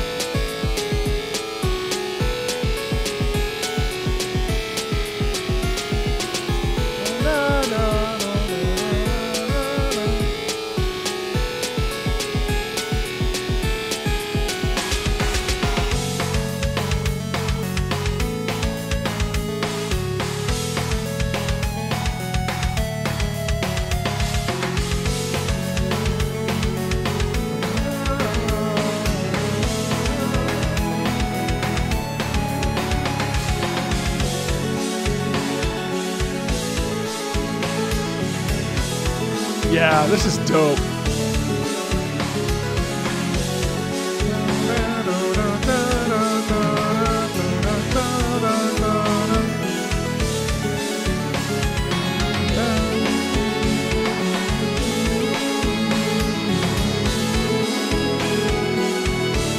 A repetition there. Da, da, ya, da, da.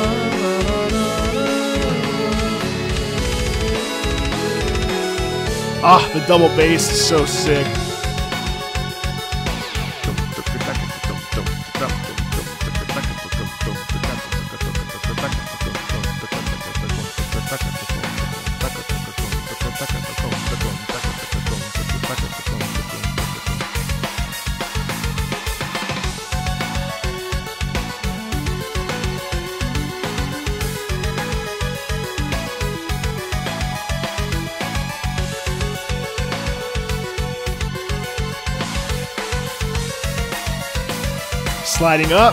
Sliding up, tension.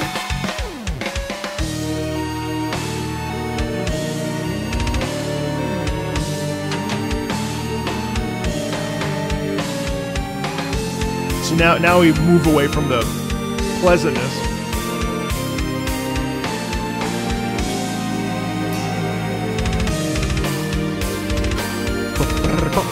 The double bass is just so sick.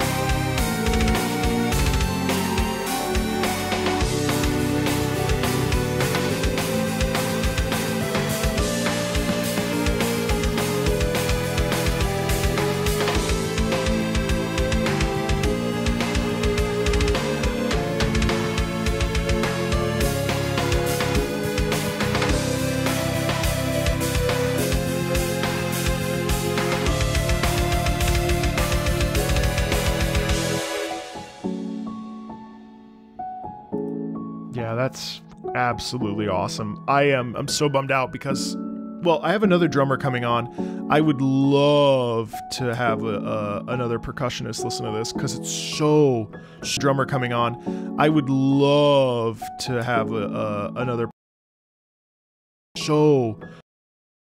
but there's that exists with the drums. I mean, that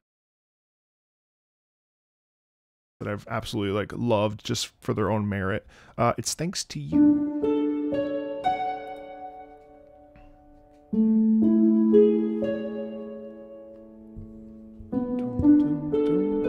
What do you mean what happened?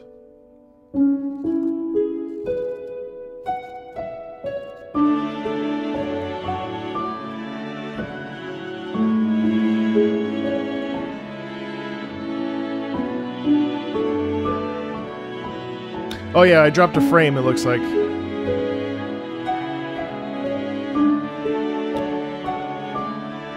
Yeah, there was a blip there. This new modem has been holding up really nicely. Oh, my bad, guys.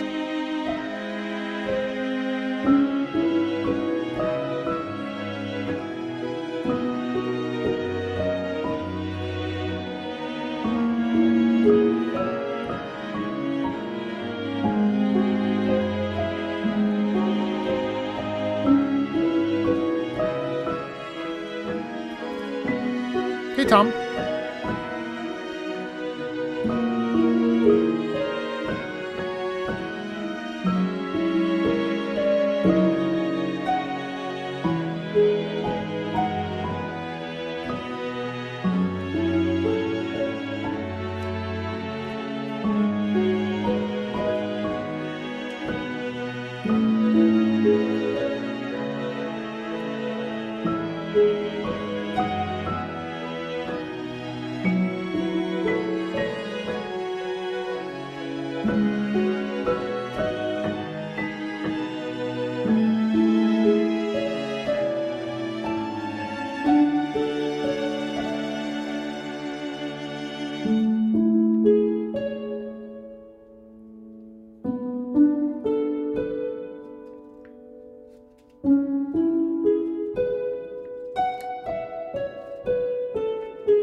As we thrust into a new idea. Oh, I love that. That's so pretty. Long journey.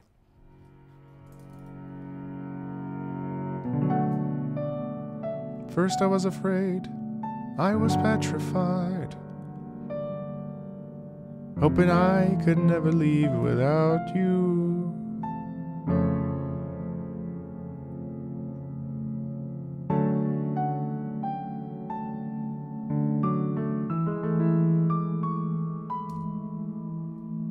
Hi, Miss Me. Whoa, I just saw the weirdest... Sorry, I know I have a lot of Iron Mouse popping up now because of my conversation, but I just saw this one that feels weird. Pharmacist reacts to Iron Mouse. Her health is much worse than I thought from a year ago. See, that doesn't seem great. Of all the things you could write for a title.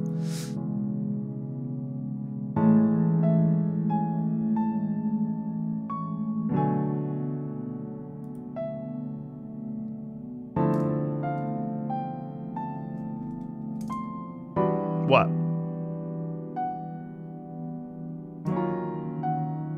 How do I keep doing it? What?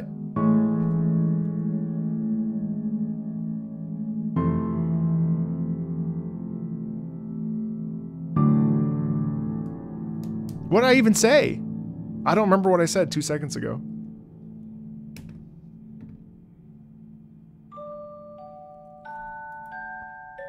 Ooh.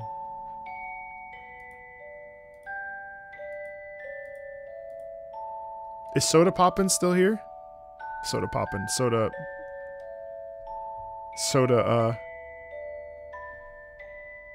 I wanted to show you my, oh, the first I was afraid moment? Oh, I was just singing along.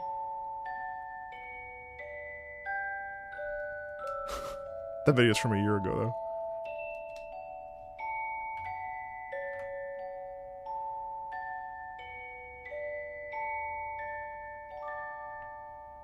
I was just singing along. How would that even be related to the game?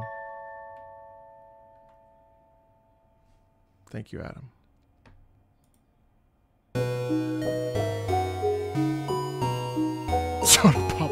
Not Soda Pop, I'm sorry.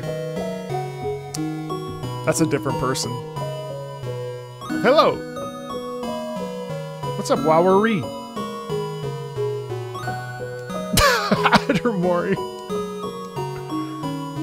So it feels like it doesn't really end in a positive way, by the way. It feels like we never like come to like a conclusion. Like almost it's all in vain or something. I don't know. Or it's something we would want, you know?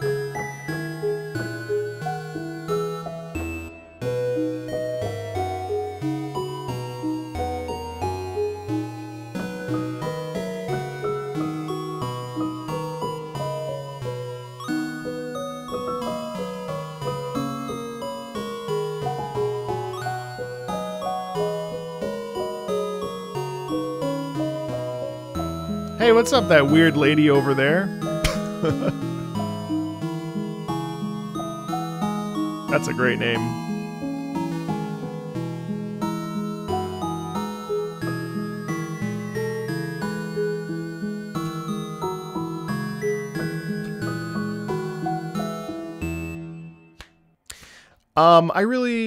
I really enjoyed that. I mean, again, I think this is a prime example of a soundtrack that, because of its melodic use, it actually enables us to enjoy it out of context. But I do think that in particular is a very contextually based piece of music, piece of art. There were several tracks in there that I thought were exquisite, and especially How Can You Help Me, Stardust. I really felt that was really, really, really lovely. Really enjoyed that. I think it's the kind of game where you really want to soak it in, and the soundtrack really enhances that experience. So for me, I really liked it. You know, I think I would have liked it more having played it. So in my brain, I put that like at a 8 out of 10, let's say. I really don't think most soundtracks dip into 7 anyway, but I think it teeters near 7.5, I'd say, but I think playing it would probably put it at a 9, or even a 10. So there were a couple tracks, especially, Frozen in Time. Do you remember King's Theme, Power of Friendship? I loved Power of Friendship. Friend Quest Solo was exceptional. An Island North of Vogard was lovely. I thought Power of Love was really nice. I thought I Won't Let You Go Home was really nice, and I thought How Can You Help Me, Stardust was exceptional. Really good. So, I mean, I really shouldn't even rate the OST listens because it's kind of a stupid thing to do. But yeah, and thank you, Callie, for suggesting this, and Othercide, or no, excuse me, Dark Lord suggested Othercide. I was thinking of Out, One Shot, another O title. Let's pivot over to Othercide. This is a short soundtrack, really totally a different beast, but really nice music here that I've heard a few tracks of. So this is Solitaris from Othercide.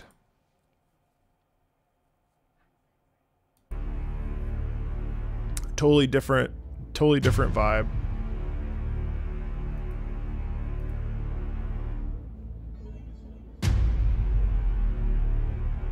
A super underrated soundtrack as well.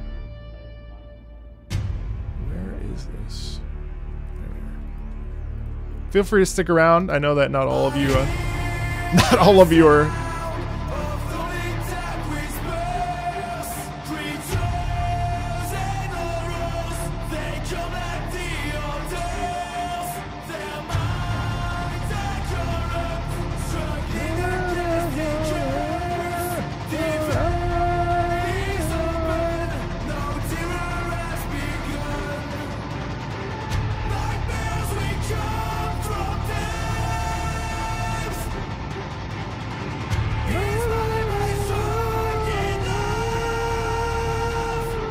Yeah, I did, yeah.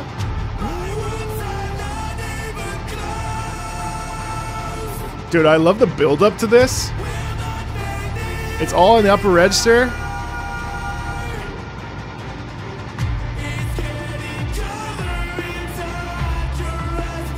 I can't believe this is in like a tactical RPG game. You know, like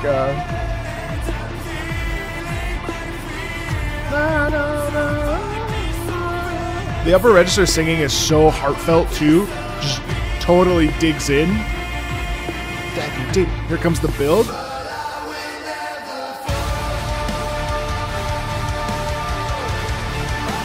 See you, Lua, no worries.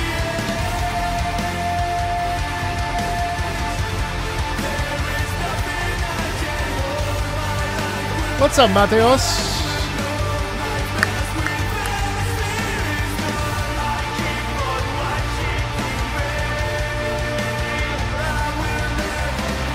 Hey, Jackie, how are you?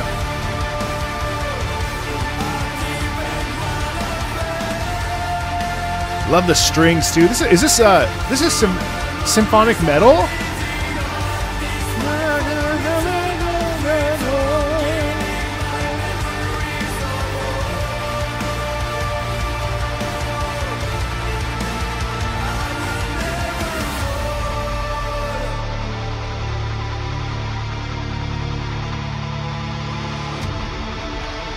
Ooh.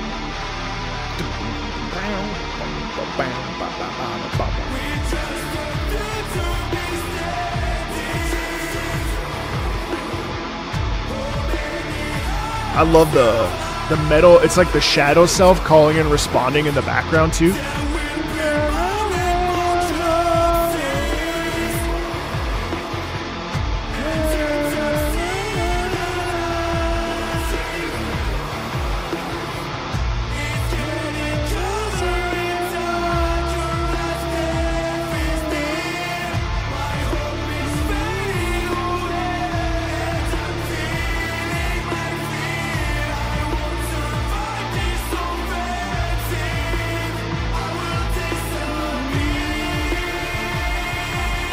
Oh, thank you, Miss Me. I appreciate that a lot. I have to listen to it again. Oh, that's funny, Jackie. Appreciate that.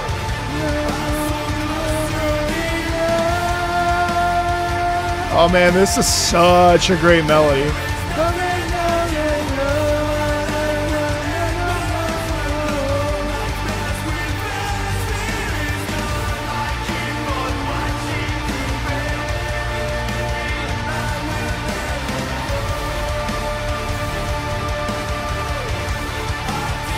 What's up, Peter?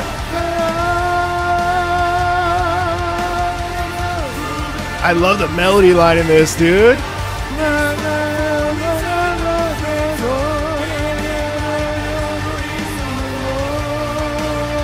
We'll fix it.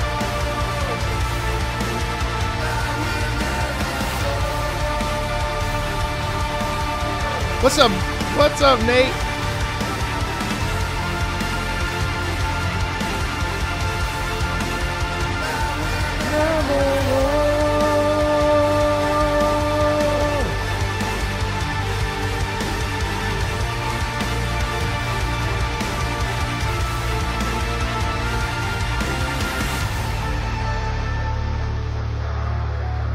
Oh man, the end like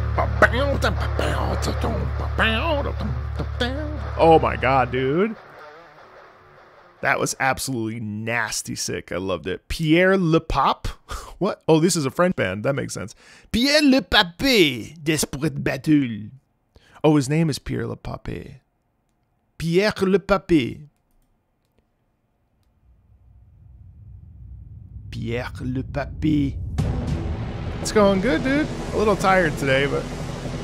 Oh, wait. I meant to show you this really quickly. Sorry. Not that it matters, but just for the sake of... I really don't like it, actually. I feel it messes with my flow a little bit too much. Could just be a skill issue, to be honest.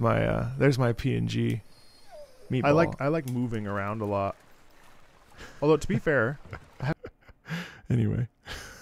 People were asking earlier. Imagine like a $10,000 meatball with like with eyebrows, like with movement. you know, with seeing eyes and stuff. Hey Emma, how are you? You know what I mean? Oh, Jackie, thank you. You don't have to do that. It's all good. You know what? I've only heard 3 tracks from this game. I might be listening to this in the car. You want to see that? 10 grand meatball?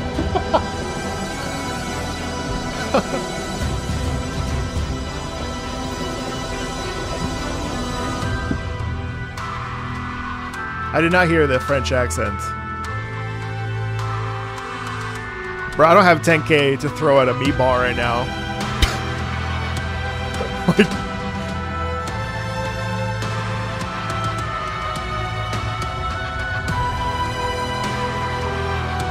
it's true. The original mock-up did absolutely look like a testicle. This game came out a long time ago. I think it was like...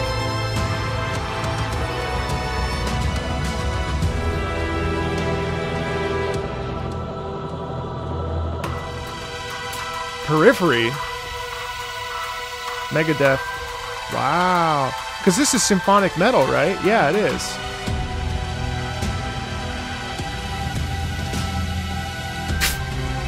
Bro, I think I would probably put 10K in my retirement instead of on a meatball avatar.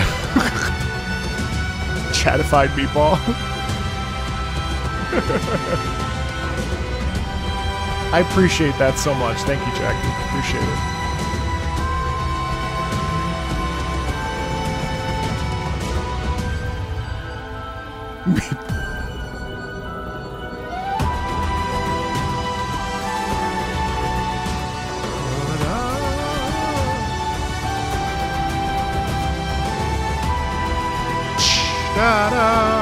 Dude, this is so good.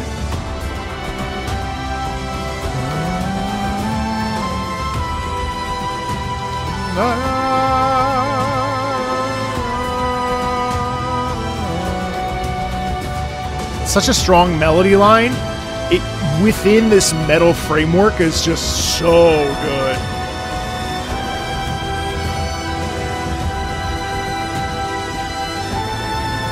Are you saying that the meatball avatar could get me more than $10,000? Maybe I've actually been... Wait, it's 85% off on Steam right now? What? That's a must buy. I don't think I've purchased this game. I think I held off purchasing this game. I don't know. I don't think that the meatball avatar could get me where I need to be. I don't think I... What do they call? What do they call not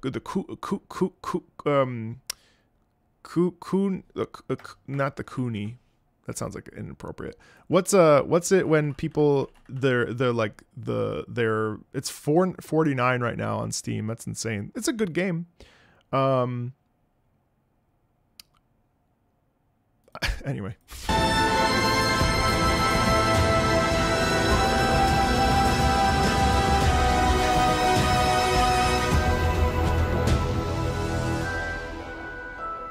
I love the Celeste. Business expense, actually. I can make triple that with Chad. People will goon over anything. That's definitely true. Do I want people to be... I thought about making a 4th channel called Marco Only Balls.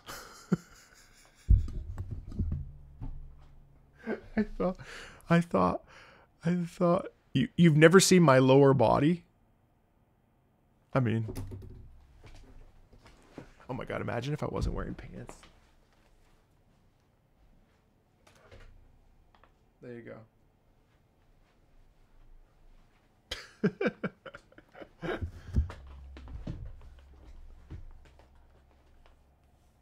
Hey, Beastify, what's up? Yeah, I spent time both on Twitch and on YouTube. Yeah, I know, right? Thanks for watching. I appreciate it, though. Marco, what did I say it was? Marco's Meatball. I forget what it was.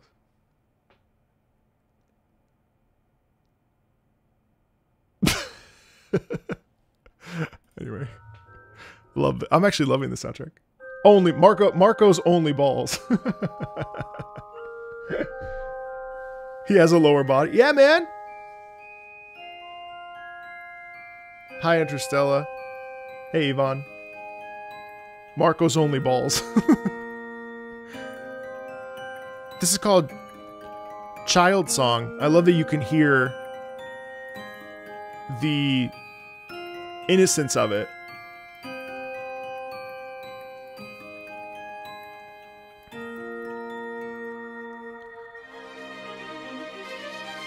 Guys, is this symphonic metal?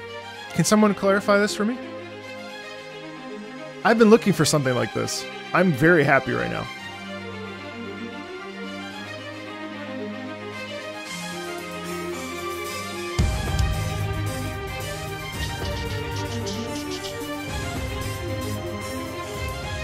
Sort of.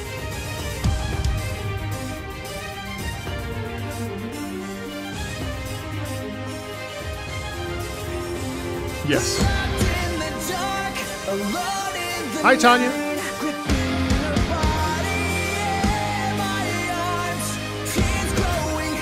Dude!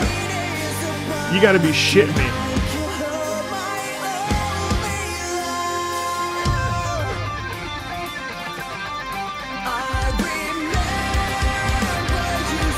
This isn't a video game.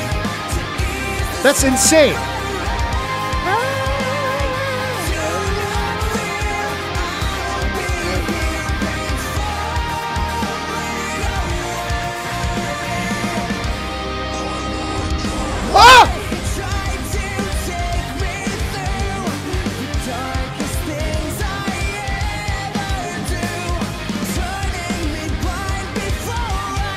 No one knows. No one even knows what this game is. I mean, if you go to Steam, there's only like 5,000 reviews. Oh!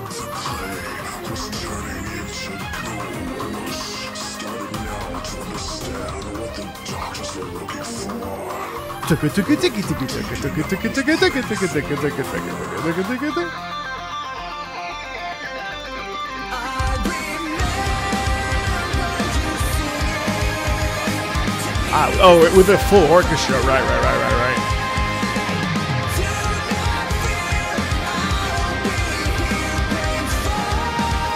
Bro, this is so good.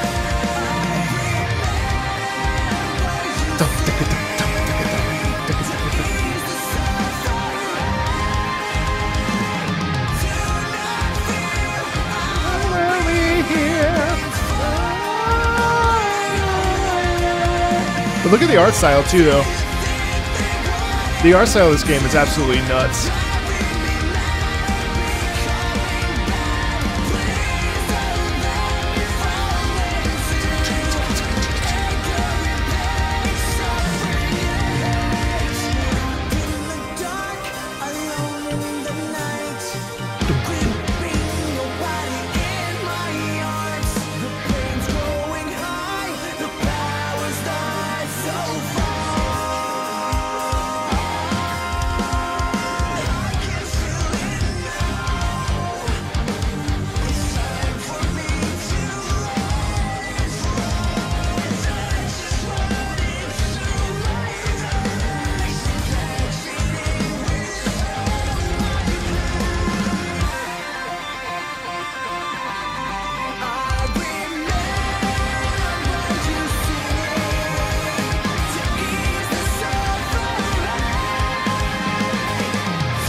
When did it come out? Oh, 2020.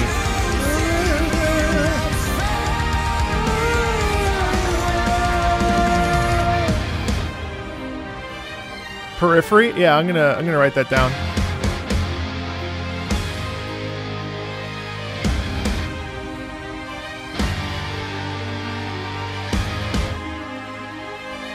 This looks really fun, actually. This might be the first, like, CRP, I guess, tactical RPG I actually end up playing.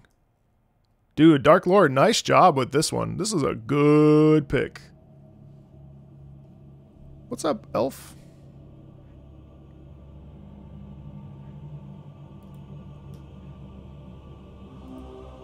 Oh, what's this? Excuse me? Suffering Other? Oh, I love this, like... The choral sound is nasty.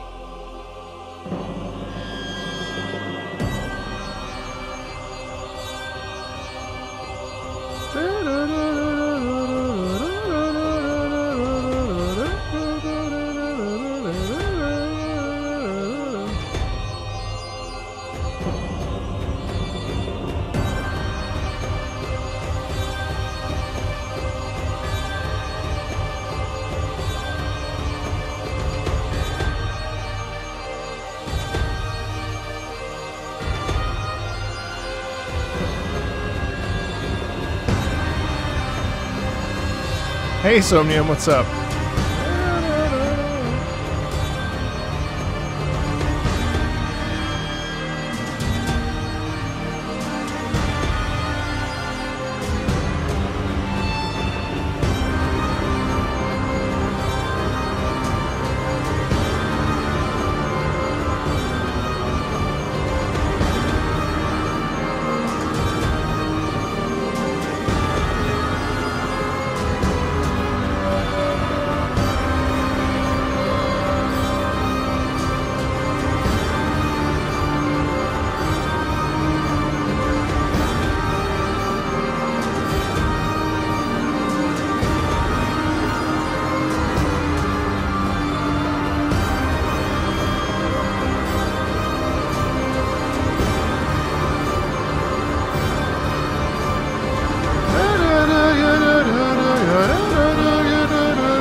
Like you see this like gradual like spin up increase is such a satisfying. Don't even tell me that's the end of it. Oh shit, it is. Oh no, you can, don't let me swear, chat.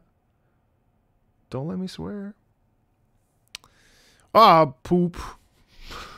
Let's check out Solitaris. I've heard this track before. I'm well, thank you. How are you, Eleanor? All good here. We're just listening to Othercide. We just got done listening to In Stars of Time. It's been a very musical Monday. Musical Monday. Wait. I should listen to stuff on Mondays. Music Monday. Oh my god, it writes itself. Musical Monday.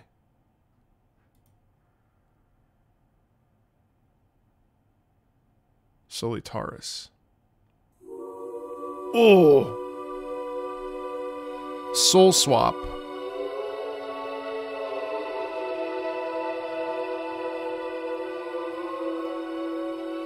Yes, that's the what's it called? That's the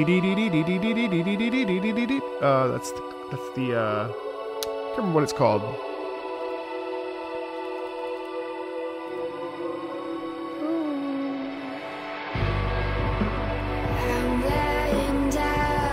Ooh.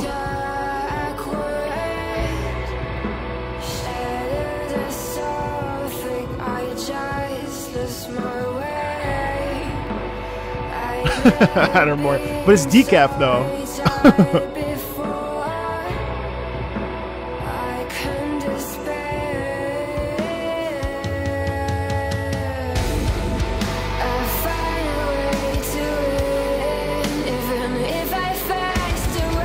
Oh.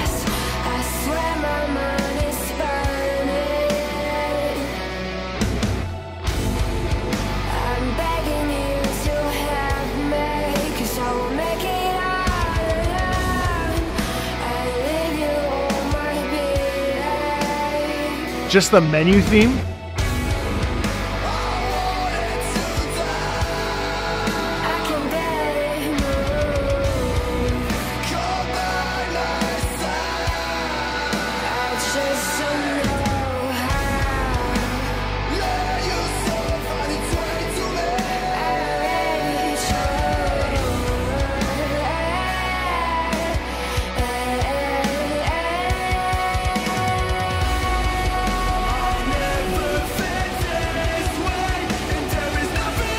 Wow.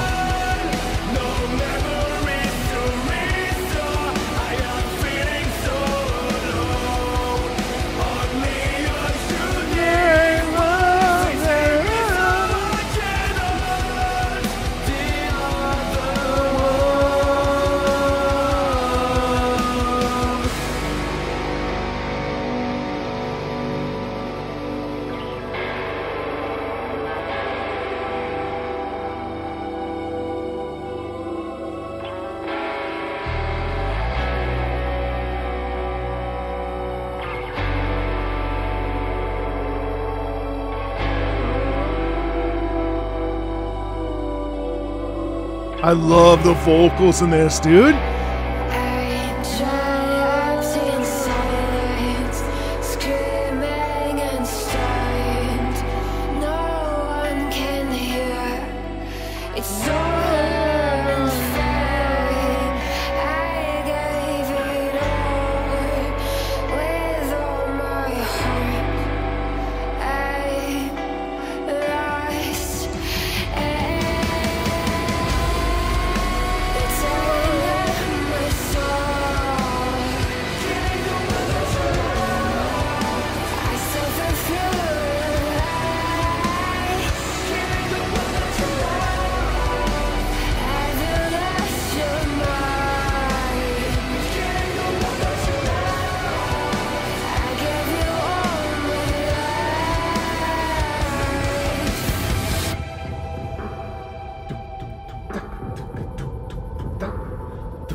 I've been here for a while.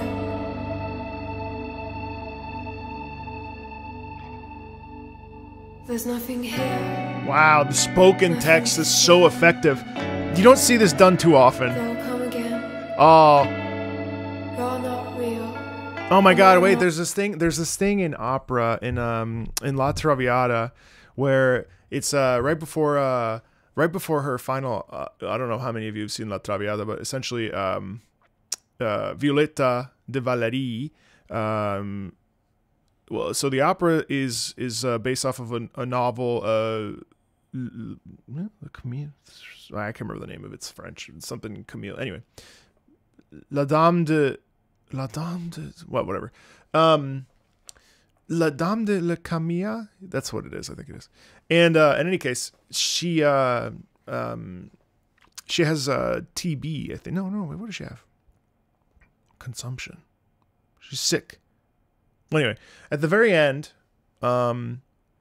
she reads this letter from her former lover's father, who split them up because she was, was essentially like a what's it called? Oh my gosh, what is this type of? It's a woman who, an escort? Was she an escort? Can't remember. I think she might have been an escort. I can't remember now. It doesn't matter. But so his father was like, Alfredo's father is like, you can't be with Violetta because your sister can't get married to the person that she wants to be married to because they come from money, and because you're in a relationship with this woman who's an escort, it is viewed negatively on our family, so you need to cut ties. He then coordinates his father, Germain, creates this whole scheme and basically shows up at Violetta's house, sends Alfredo off into the country, into the city, and they're in their like country home, and he sits down with Violetta and says, listen, my daughter can't get married. You need to leave Alfredo. Alfredo doesn't even know it. She says, I love him. I don't want to do that. And he says, please, you have to. You'll find somebody else, whatever. She goes, fine, I'll do it for you. I feel so bad, whatever. They months go by. They break up. Alfredo finds out that she's at a party. He's bitter, jealous. He throws a bunch of cards at her and basically calls her, a very bad word. And then like everyone on the party turns against him, and then his father randomly shows up and he's like, how dare you speak to women this way, even though he like forced her to break up with him. Anyway, fast forward, consumption's taking over, she's going to die, and the reason why I brought this up was because there's this really famous aria, what the hell is it called now? Teneste? Well, anyway, she goes, Teneste la promessa, la disfida ebbe luogo, È tardi, and she sings all this. It's all over the orchestra, which was their love song. Alfredo, e ben ritorno, la damo Camilla. Thank you. And so, as it continues, yeah, as it continues, that reminded me of this. That was my 10-minute way of saying this reminded me of that. Listen, I'm neurodivergent, okay? I mean, what? You're right. Not really anything. Blowing figures across a veil. Close your eyes, dear.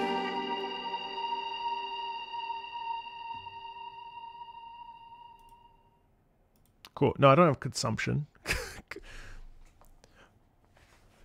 I'm 40 pounds overweight. I don't have consumption.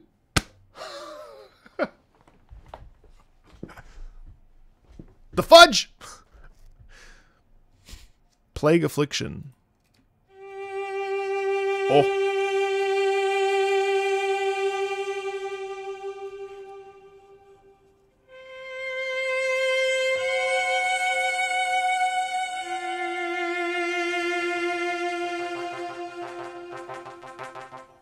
We all thought you were neurotypical.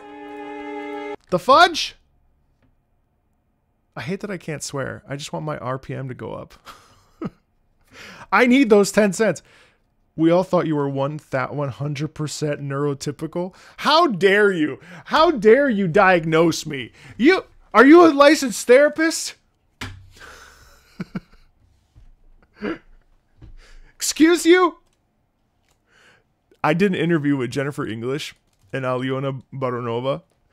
And Alyona Baronova was the one who told Jennifer English that she had ADHD. And Jennifer English was like, no, I did not. And so then a year later, she finally got the test and came back. And she goes, you were right. I have ADHD. And then I was talking with them. We were talking about OCD and all this stuff. And she goes, you definitely... I was like, I don't think I have ADHD. I mean, I did like whatever. And they were like... I was like, the fudge! How dare you? I'll report back in a year.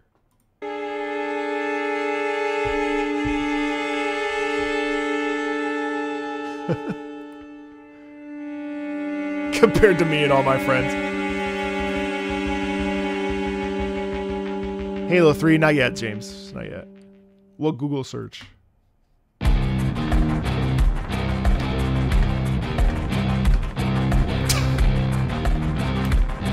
I accept who I am.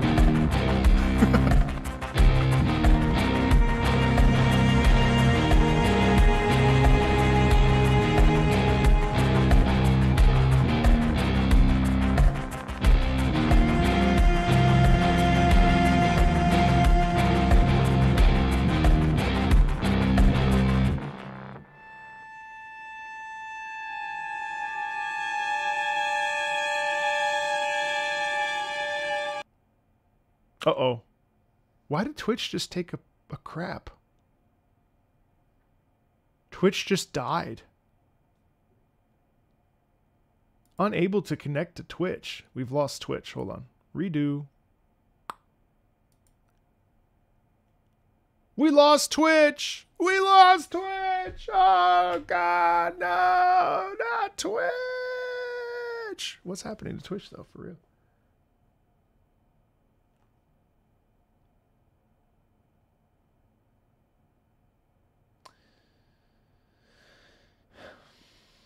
Wow, YouTube, the superior platform. How does that make you feel? My Twitch straight up died. Why? It's still sending data. Sucks to suck, Twitch. Oh boy, it's not working. It's not gonna work. Hold on, Twitch.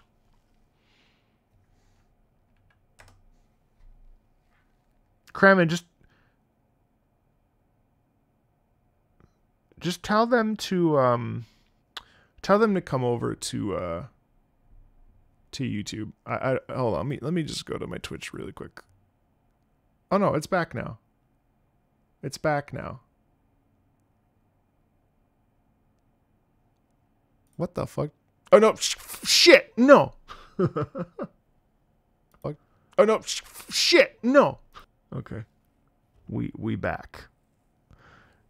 Sorry guys. I'm so sorry. That was weird. YouTube was fine the whole time. How does that make you feel? How does it make you feel that YouTube is a superior platform to you, Twitch? How do you feel about that? Damn. That's shameful. Now when Twitch isn't listening, we're your favorite child? Of course. YouTube will always be my favorite. Oh, Twitch, you're still here. Sorry.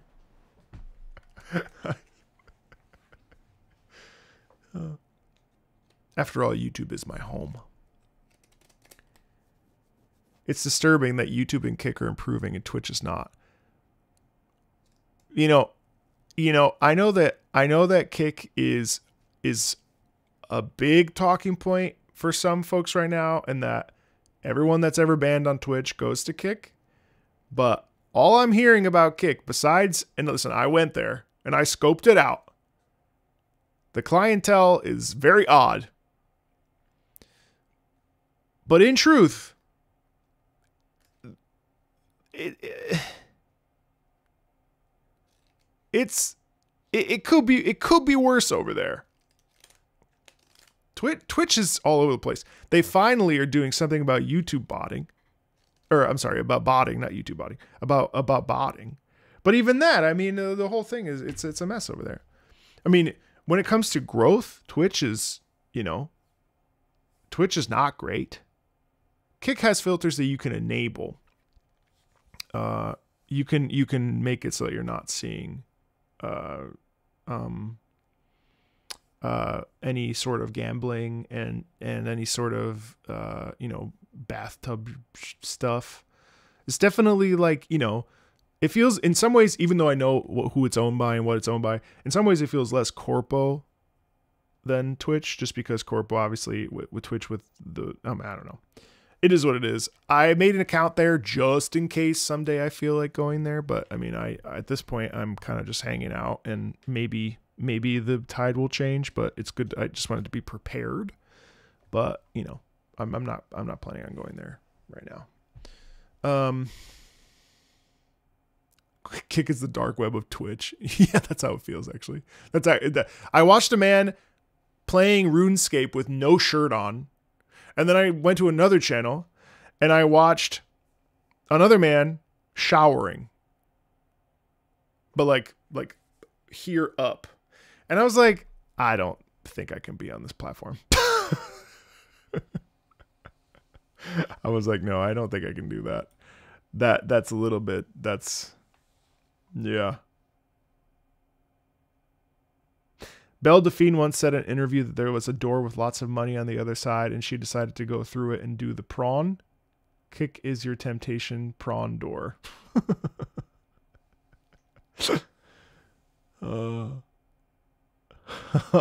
Anyway, let's keep listening to A Plague Affliction now that Twitch is back. Hi, Twitch.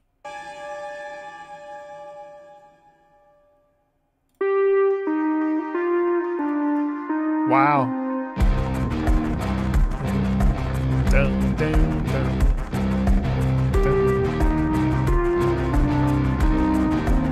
Oh, and for the record, streaming on Twitter is completely... I mean, how many of you... Watch this. Hey, Twitter! How many of you are here?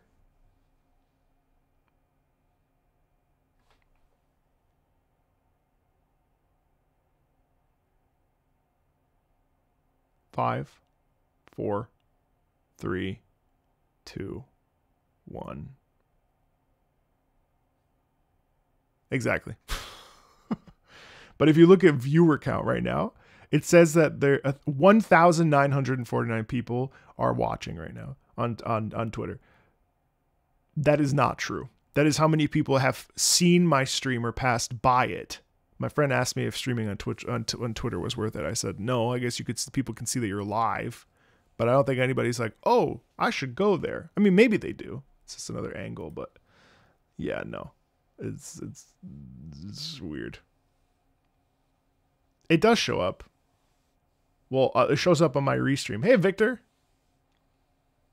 Yeah, no, Twitter. If it wasn't for my job. All right, anyway.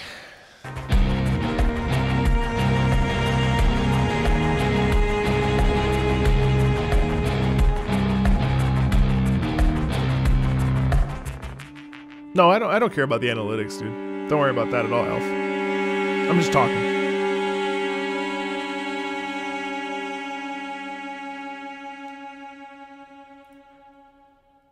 This track doesn't... I do love that, though. Be-doo-dee-doo. I'm not crazy about this track, though.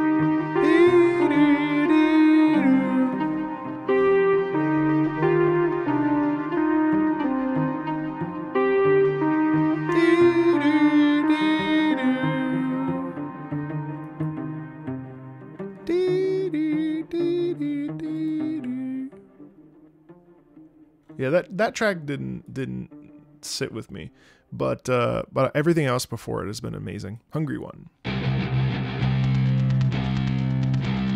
Oh, thanks, Victor. I appreciate that. Welcome in. Hope you're doing well. Everyone's been very nice. It's been very surreal for me as well.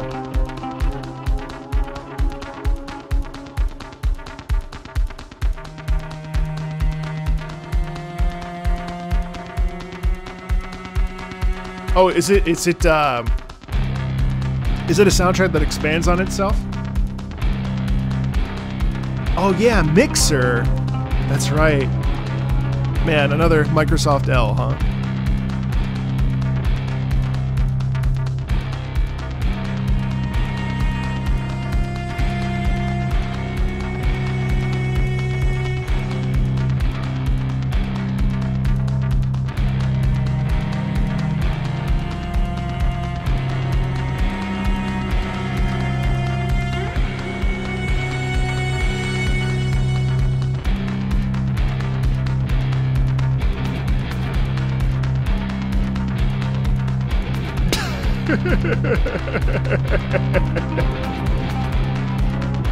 Oh man, this is cool.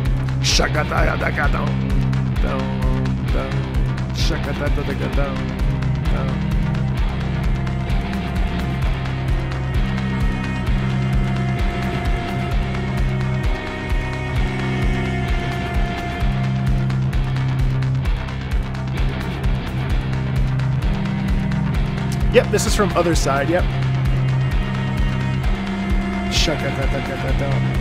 Oh, you know what? I just realized something.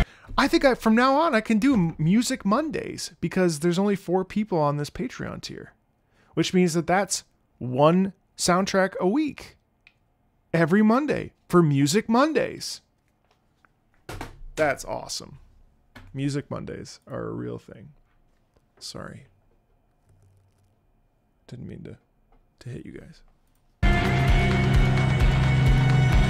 You don't, Spooky, but I see it. I see it.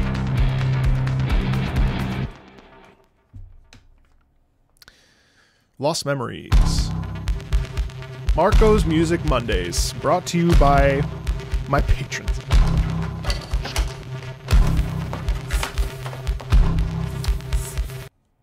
Sorry to be off topic, but I'm wondering, what does Chic and Book mean when you say that about Mousie's song? Oh, would I say... Marco's Music Mondays brought to you by Marco's Meatballs. Wait, that doesn't. What I said when I said she can book, maybe in my video, my second video, it wasn't clear, but what I meant to say, what I was implying is that she could audition and she is good enough to potentially book work, you know, or Oh, it's you, Adamori. Or let's say someone heard her sing on her YouTube channel and someone wanted to reach out and pay her to sing. I think that is a realistic thing that could happen, and I don't see why it wouldn't happen. People have booked People have used their YouTube channels, people have used their streams as jumping off points for opportunities. And I bet you that, and I don't want to speak for her because I don't know her. And I'm trying to set up, I don't want to also bombard her with all the stuff that's going on in her life right now. I'm sure that she would love that opportunity, right? While also being a streamer and keeping up with that part of her life. Like, there's no reason why she couldn't, especially at a home studio. It would keep her safe and sound, and then there's no reason why. Especially when they use, sopranos so frequently. I mean, why not? I think her voice is in a really healthy spot. The upper register especially is glorious. Like, her voice. The thing is, like, there's no. Sorry, guys, but you get me started about vocal. Look at a person like Emmy Evans. Emmy Evans has an incredibly light voice. That would probably not necessarily cut in a hall, but with amplification, with all this other stuff, like, it just works. And the vulnerability that she gets from her singing style is perfect, right? So she gets to record tracks that she likes. She's got that real, like, breathy, like, all that stuff. It just works. And there's no barometer unless it's like the peak of the peak when it comes to opera. But not even I was able to get to that peak, right? Like, I had auditioned for the Met a bunch of times. They didn't take me. Like, I had auditioned for, I did tours to try to get booked. I mean, I went to Frankfurt to try to audition for Frankfurt Opera. So when I say a person can book, I mean, like, there's no reason why they can't sing professionally. Does that mean the highest of the highs? Well, that just depends on so many factors. But, like, there's no reason why she couldn't. Yeah. That's what I mean by booked. Yeah.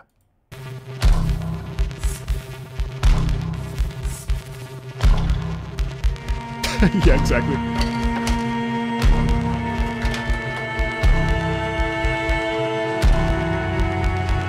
'86 is definitely on my to watch list.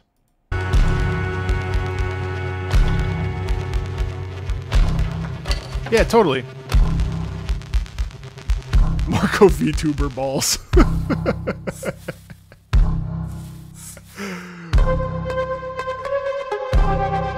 Whoa, I love this. Even that little it's very simple melodic movement up and down, but yet it creates this real, like, viscerality in it. It's really satisfying. And there's a little bit of that sound effect, which is probably like some sort of it sounds like shoveling. This all build up to something.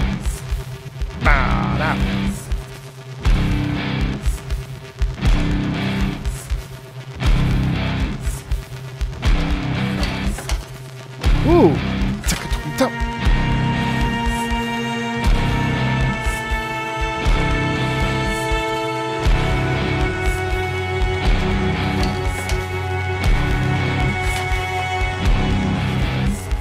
Down, down, down. Yeah, that's really nice. Again, I mean, it doesn't necessarily go anywhere. It doesn't necessarily do anything, and yet, it's really an atmospheric piece that really, kind of leaves you like, whoa. You know what I mean? It's cool. Cellar Prison. So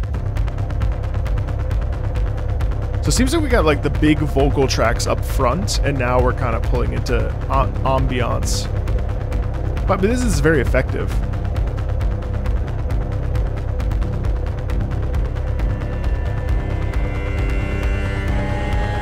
Hey, wait. Is there a new... Is this anime Fortnite? What? You gotta be shitting me. You gotta be pooping me. She was like, you actually have a neurological disorder and you need to figure your shit out. And I was like, okay.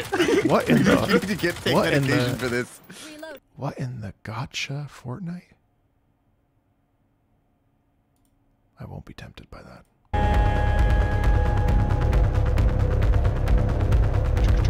Ooh, that's like oppressive.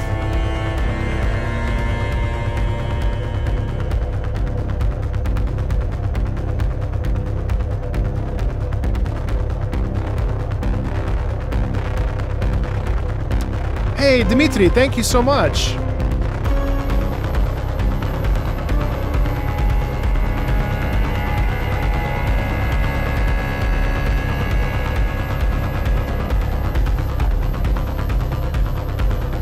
See you, Nate. That game is fun. What's it called? It's called Fate Trigger.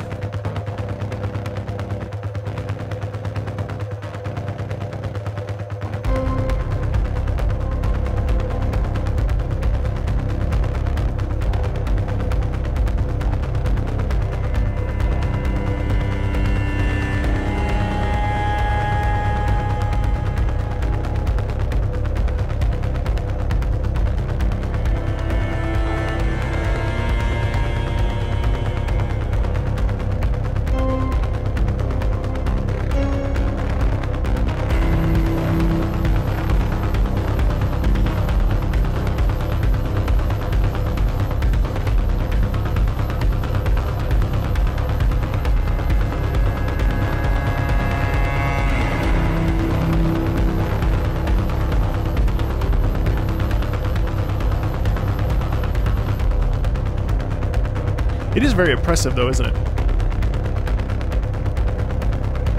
It also has this artificial feeling of speeding up, and like stealing, like propelling time forward, which is I think pretty cool. I don't think these tracks are necessarily sexy as compared to the other ones, the singing ones, and again, not that they need to be, but I think it's very interesting how tracks they all have their own merit, but like that still produces an emotion, Broken Beauty.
Nice, really nice build up here. Down, down, down, down, down, down.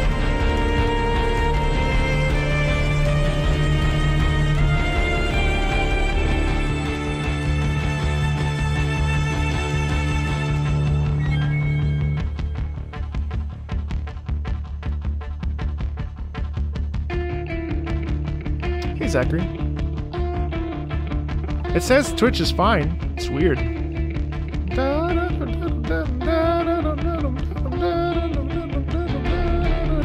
Sorry about that, guys. I don't know what's going on over there.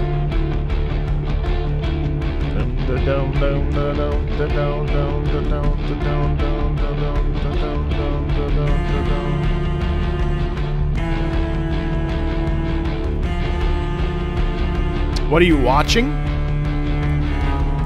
You're watching an OST listen of In Stars and Time and Othercide, another video game. We're just hanging out, listening to music. Come on in, Zozen. Hang out. Come and hang out. Yeah, no, Twitch is dead. Rip Twitch. I'm gonna turn it off. Twitch, if you're still there, which you're not. I don't know why Twitch is being an ass. It's not me this time. Boop. Only YouTube. Real quick, can you suggest some ways to get into singing permanently? I play a variety of instruments and have won awards for piano competitions. Hell yeah. But you and Iron Mouse have inspired me for opera. Yeah, Beth, I mean, I think overall the best thing you can do is Google reputable teachers near you. Adamori, no one can see your Twitter comments except me. Just find yourself a reputable teacher in your area. You can just Google it, or call the local music school. Ask them that you want to have private lessons, and then you go and take a lesson or two. Find out if it gels with you, and then you just keep going that way, and you already, because your personal experience is already diligent and dedicated towards your, your work with piano. It's the same principles apply, and because you already play piano, you can pick up a score or any art song book today and probably play it. So, yeah, you are here with me alone. So like when, for instance, if some really great beginner stuff would be the 24 Italian arias. Those are great. And,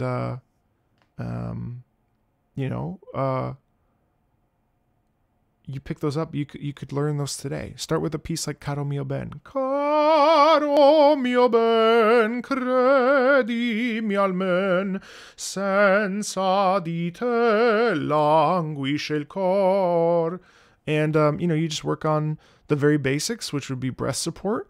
Like I mentioned in my second video here that maybe you saw, like you just lay on your belly, or you lay on your back, put a book on your stomach, and you want to try to not move your stomach while the book is on it.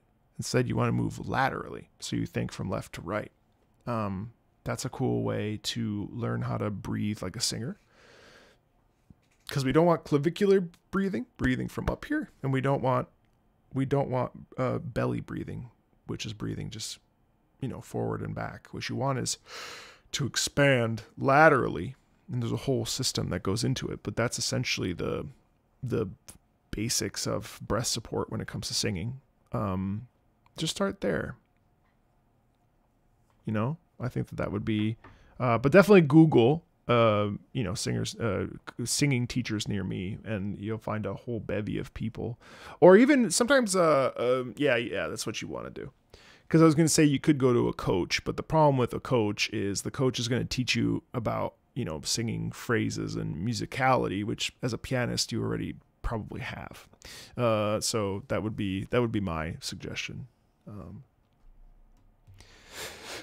Beth. It is very unique, isn't it, Victor? I think so too. Let's keep going. Have I heard 4 chord songs? I don't know. What is that? You mean like vocal? 4 vocal? Speaking of 4 chords, let's listen to Trauma Battle.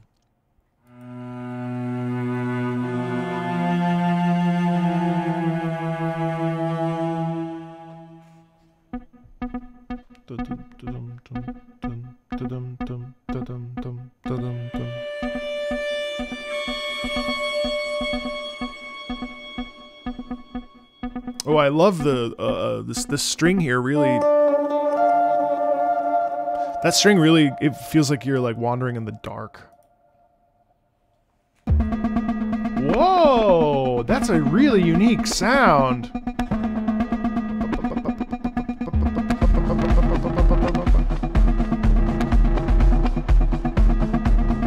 Yeah, it's tough to find a good teacher. Music schools in your area. That's probably the best way to do it. That's what I would do. And that's how I found my piano teacher that I had at one point. Just Google piano lessons near me, and then find a vibe.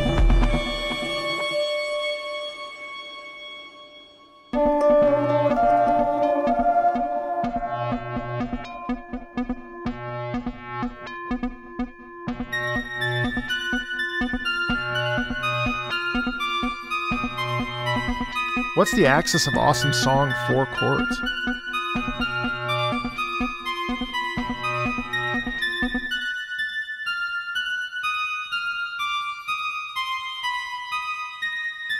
So spooky.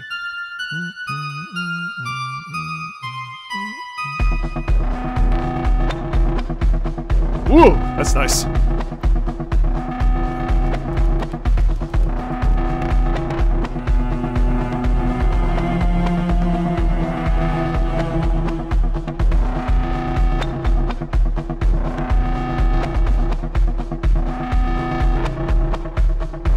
I can't believe I've never heard that before. I'll Google it off stream. Listen to the klaxon too. This is dope. This actually, you hear that? Bwah, bwah, bwah. That's actually like terror and fear there. Despair creation. Man, I want another vocal song, dude.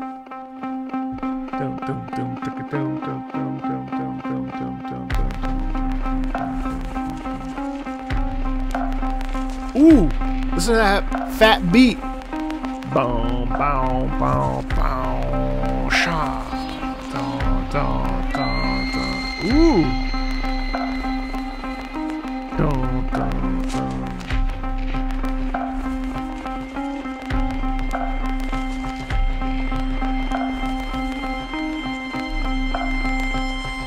Oh, that's really cool. Da, da, da.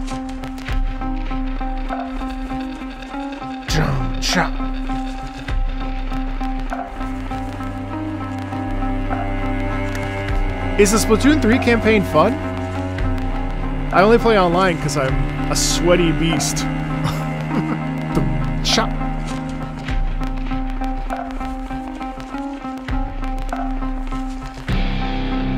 Oh man, that is so good. Here's the thing. It's so easy. It's so easy to just dismiss this kind of music as like, because it's not necessarily sexy. It doesn't necessarily have like, you know, the peaks and valleys we get with melodic songs or with vocal songs.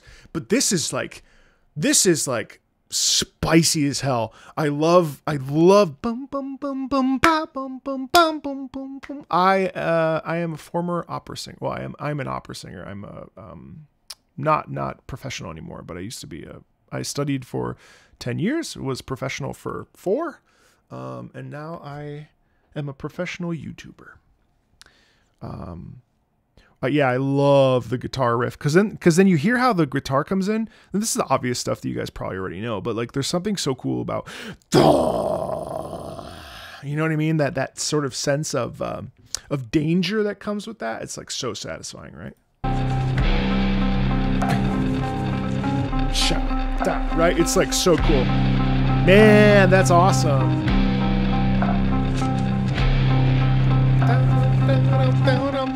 Hey, Richard. And then the repetition here is so interesting too.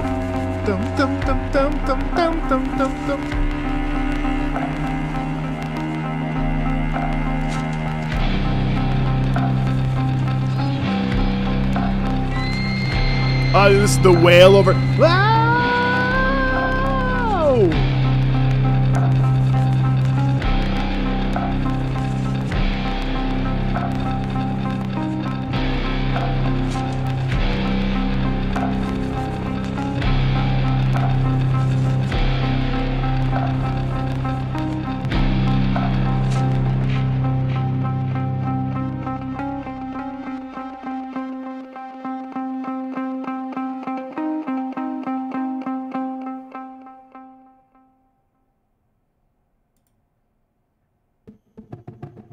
Dark corner.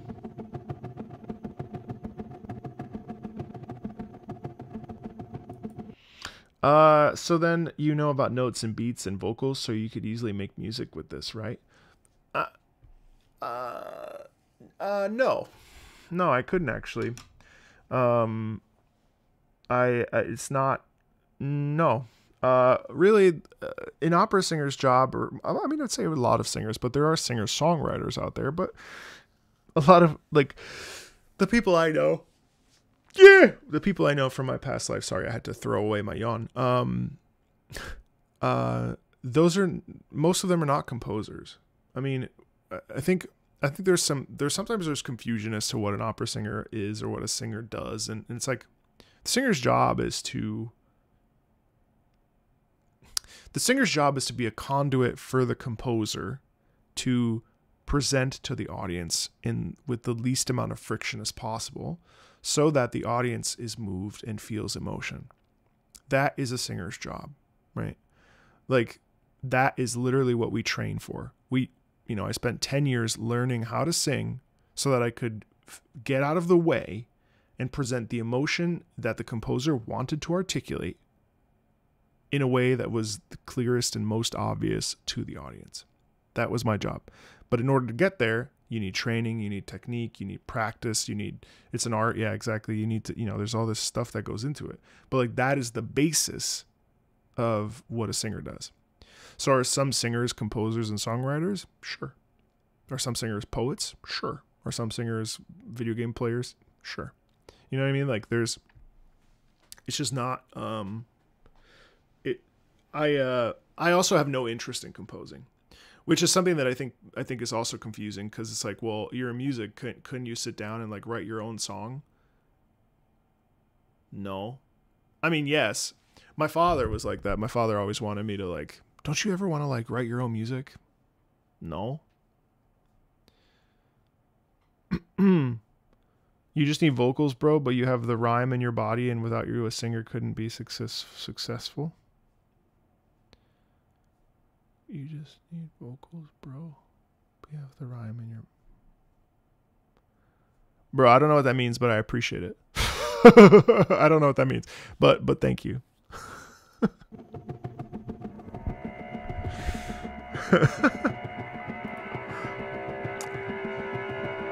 I got you mean the motion in the ocean?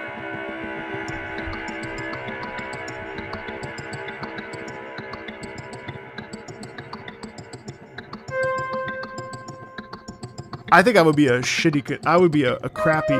very crappy composer. It would be very, very average music. Probably less than average.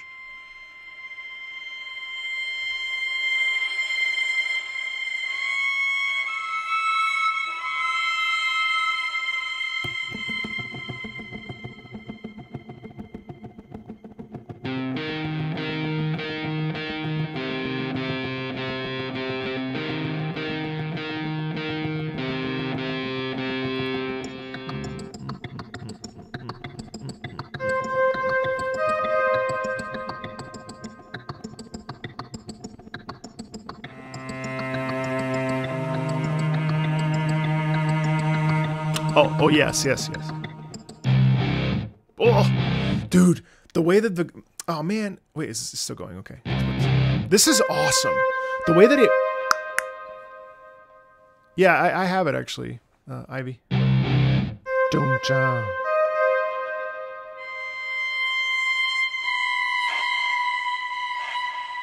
Oh.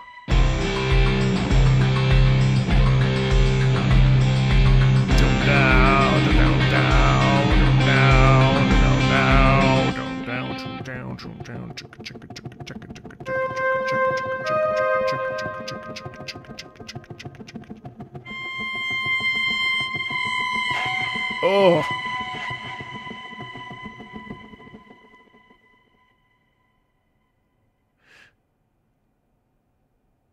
Okay, and then the last track, Long Nightmare.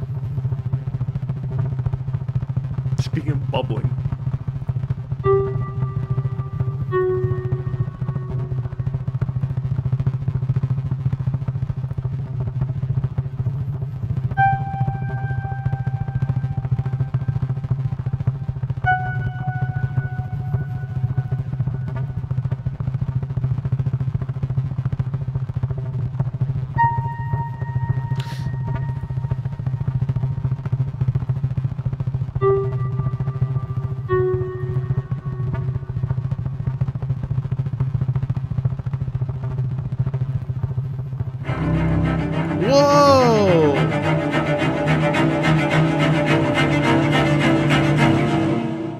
Oh, come on. Give me some melody.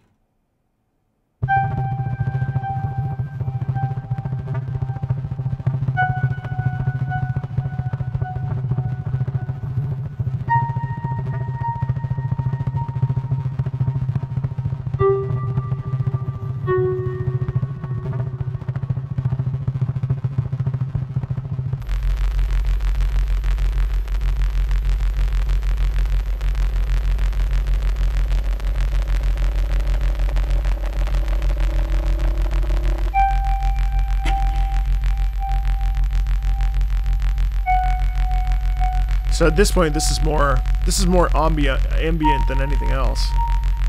This has no like structure.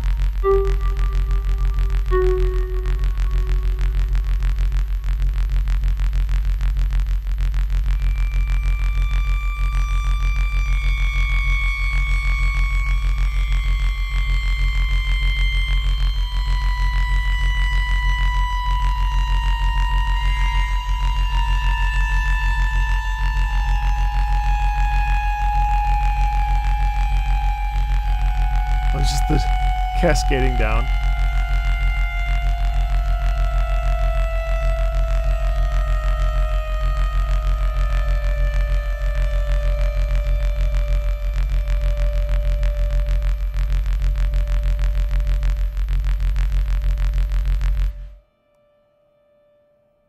Huh.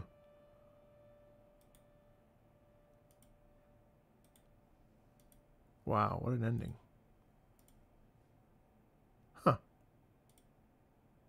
Is that it? Yeah, it is.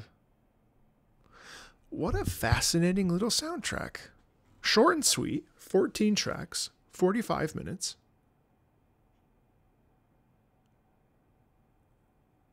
The first like first 5 tracks are all like metal, well, bangers, but metal, really, really wonderful pieces of music that are very melodic and expressive, and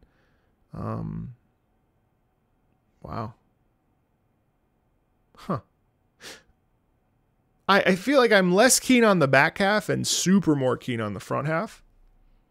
But probably in-game, this is just chef's kiss great. Again, you know, we can only look at soundtracks as they are. I think it's good to look at soundtracks as we are. In this case, like looking at sound, you know, this for the sake of looking at it for what it is, away from the context. But I think obviously the context would make this a better experience, you know.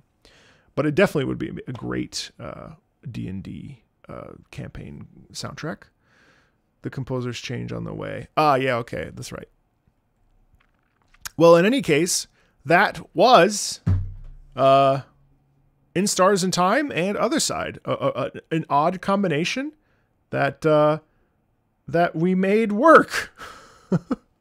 And I enjoyed it very much for our first Marco's Musical Monday. Yeah, for sure.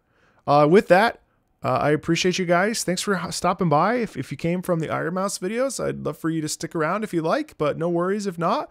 By all means, yeah, it's been great. The last few days have been just a delight, and I'm glad everyone has responded so positively to my videos and her video, and maybe she'll react to my reaction of her reaction, of my reaction. And Dungeons and Dragons is what that is. D&D. So take care of yourselves, be well, and I will see everybody tomorrow. Tomorrow we are doing tomorrow's a big day. Tomorrow, my friend Amanda, who plays Cardathea in Wuthering Waves, will be crash coursing Warframe with me. Then tomorrow evening, we will be at 4:00 p.m. We'll be doing a VGM battle, facing off against each other with character themes, pre-selected by the mods. Thank you, mods. Wednesday evening, I will be playing Peak and Warframe with Mylan, a Warframe / former Destiny creator. We don't know each other, so we literally have never met. And we are going to be playing a co-op game together. Will be very interesting. Seems like a super nice guy. that has recently been added. And Thursday, there's one more OST listen for this week, but I don't know when it is. Thursday, we're doing the Arknights concert, ambience, synesthesia, whatever they pronounce it. And then, of course, Friday is our Patreon live stream, as always. So that is the week's schedule, and there will be one Street Fighter 6 stream thrown in there, I think Thursday evening. So, alrighty, you guys, take care. If you want to join the Discord, feel free. And as always,